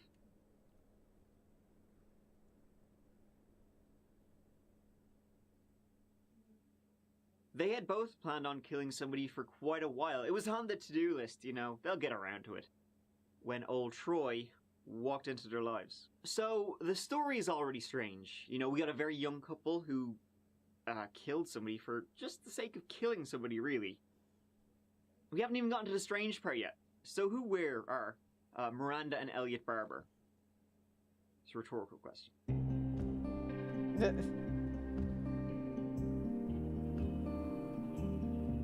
Mike is so cute and silly. Miranda Camille I Dean like was him. born on the 14th of December 1994 in North Pole, Alaska, which, while not literally on the North Pole, might as fucking well be. She grew up with her parents and one older sister. Her upbringing, well, she was sexually abused by an uncle at a very young age. And in fact, in 1998, Miranda's uncle, Richard Fernandez, pled guilty to 2 counts of sexual abuse of a minor and got 14 years. And it turned out that Miranda's grandfather had abused his own family and children, so, well. Then, at age 13, Miranda claims she joined some kind of, like, scary, satanic, murderous gang in Alaska. Whoa, guys, this is getting too scary. I might have to stop recording. Eventually, she became a high-ranking member of that gang, got romantically involved with the leader named Forrest, who she would say he ruled her. And then she would also say she was sexually abused by the mostly male gang. Miranda was someone who would have various mental health issues throughout her young life. Elliot, too, was someone who heard voices from a young age, had hallucinations, and, too, was troubled. Kinda screwing him over here, we won't go on too much about him. Miranda got pregnant in 2010, at 16 years old. She didn't want to stay with the baby daddy. She left and would meet Elliot 8 months later, when she moved to Coates, North Carolina, to start again. Funnily enough, Miranda met Elliot through Elliot's girlfriend at the time, who was also pregnant. And Elliot, too, like Miranda, was also very interested in spooky Satanism, though it was less like this and more like this. It's kind of fucking disappointing. Both Miranda and Elliot battled, with drug abuse, alcohol, weed, eventually meth, crack, black tar, heroin. They both wanted to kick Meth this and start schizophrenia do They not first went mix, to Dunn, North Carolina, y'all. where they got married, a whole 15 minutes away from Coates. And from there, they moved to Pennsylvania to live with a friend.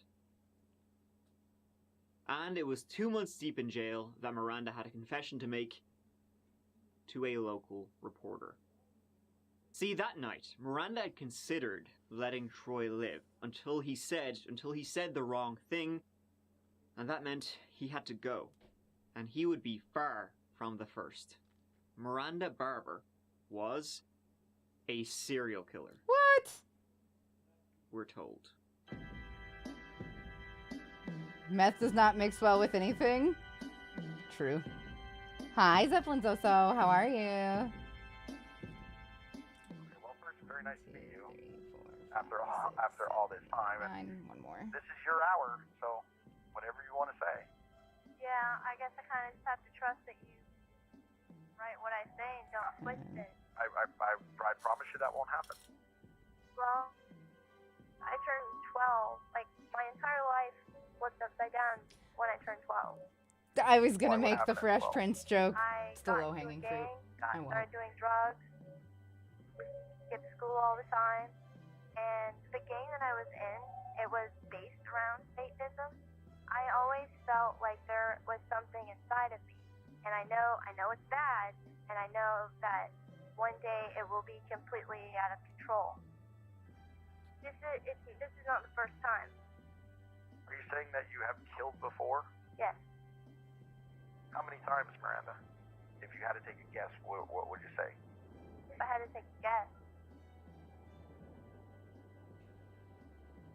I know that when I hit 22, I stopped counting.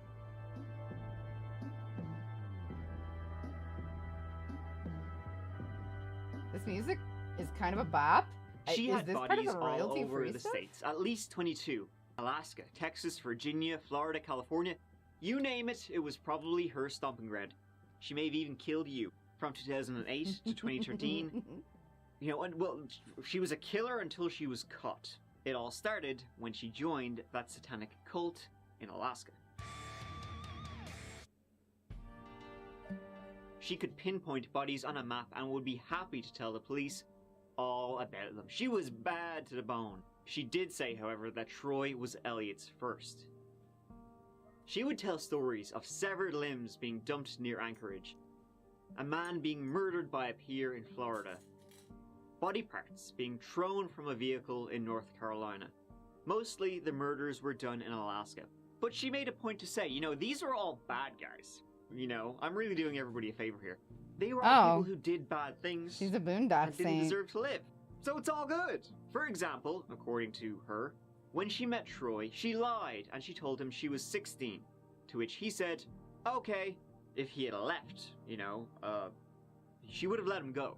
Mostly her victims were men, but Miranda would say, there was one woman in Alaska who Miranda heard was prostituting children, so of course she made the list, came to a sticky end, courtesy of our teen demon. This was big news, obviously, and the FBI took over the case. Killer now claims to have murdered 22 people across the country. Tonight in Northumberland County with a story that continues to capture national attention. Miranda now claims she was part of a satanic cult and killed more than 20 people. Miranda, did you really kill 22 people? Story of the alleged Craigslist thrill killers in Northumberland County is getting even more bizarre. One of the suspects accused of stabbing a man to death in Sunbury told a newspaper reporter she's killed before. She's a petite, baby-faced teen, now claiming to be one of the country's deadliest serial killers. Miranda Barbour n'a que 19 ans. Elle a été arrêtée et écrouée pour un meurtre commis aux États-Unis en Pennsylvanie en novembre. She never hesitated once. What are bone shadows? She never gave the impression of it was a rehearsal. I said, Miranda, as you sit here, do you have any remorse whatsoever? And she said, none.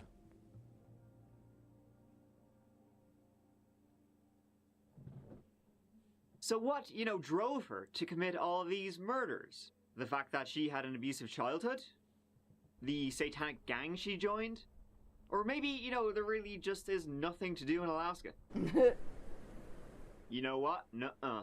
All wrong. The reason she became a serial killer? How about Dark Souls? She said the first murder that she participated in was done with an associate, but she stopped murdering. She has it in her soul, in her heart, that she wanted this to come out, so she would not do it anymore. We do know that she has an affinity for the fantasy game called Dark Soul, which is a very dark, death-laden video game on PlayStation and other kind of video type things where there's a lot of killing involved. Well, it can be, traumatic enough. Guys, watch out. I'm gonna get you. They were both, Satanists, and Elliot, he truly believed that Miranda was possessed by a demon they called Super Miranda. Really, guys, that's the best you can do. Did they actually? So they believed that Super Miranda was in control. We're going to be speaking about the murders that you have information on that Oh my Miranda God. or your wife may have been involved with, correct? Yeah. I heard she said 22 plus bodies since she was 13. She told me her first body was when she was 12. Do you believe this? Do I believe her? You, Elliot, to I believe her. us in a room. Yes. You believe. 100%. I fully believe she killed these people. No part of me doubts that. I always told everybody I thought Miranda was possessed. And I don't know if y'all are religious, but I am. And that shit exists. And she is possessed. What is it? In your It's a word, demon. it's a what? It's a demon. And he believed whole hog Ow. that, Super Miranda. My the whole wreck- head for a you know, second just felt like it was getting She was crushed. a super It's gone serial, now. a natural born killer. No messing around. The real deal. Actually, maybe they're It both is so possessed by, funny. just cringy Quinn. demons. So like I said, this was a big story, and this all needed to be investigated and taken pretty seriously. In September 2014, Miranda and Elliot went on trial for the murder of Troy LaFerrera, one which they never showed remorse for. The death penalty was on the cards. They both pled guilty to second-degree murder, also to the charges of aggravated assault, robbery, and possession of an instrument of crime, and so the death penalty was now off the cards. They both got life without the possibility of parole. Interesting. And so what about all the other murders Miranda committed? Well, what murders? The FBI and the police, in the jurisdictions that she said these murders were committed, investigated and found no evidence backing up her claims of being a bad bitch. They're all right here, I swear! It's an odd story, actually, because usually when somebody says they did something like this, you can find some little bit more evidence.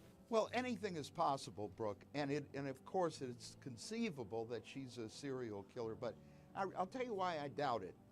First of all, this would be a very rare case. Officials in Alaska and Pennsylvania note that so far in their states, they have not been able to verify any of Barbara's claims. False confessors look a lot like serial killers because they share the same motivation.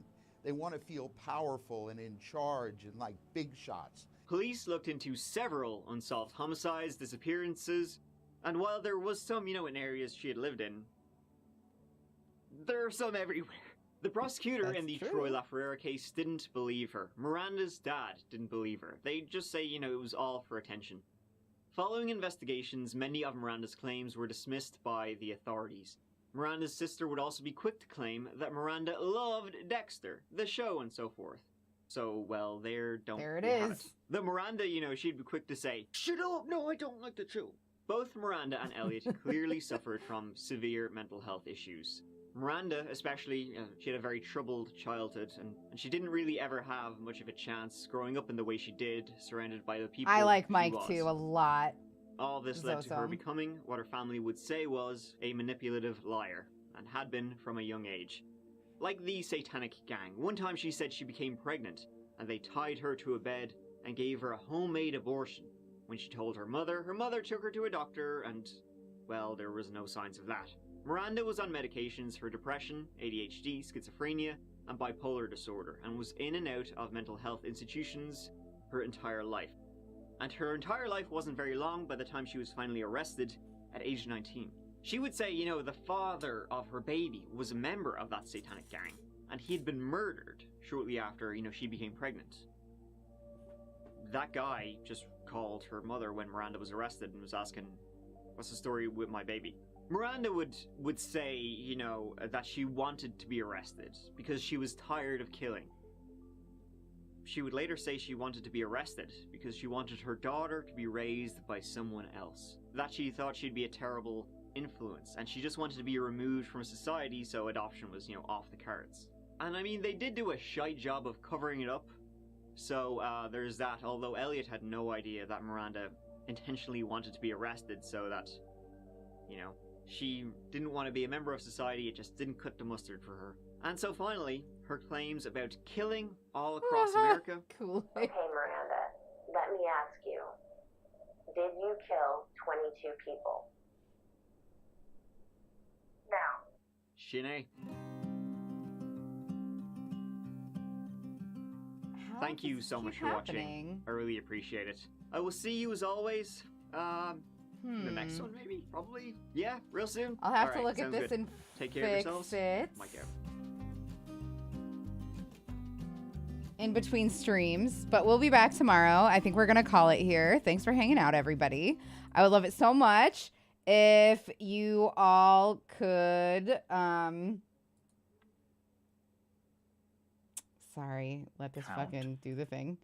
I would love it all so much if you guys would, if you haven't yet joined the Discord, follow if you're not following. If you have a Prime membership lying around, I would love your Prime sub. I would love it so much.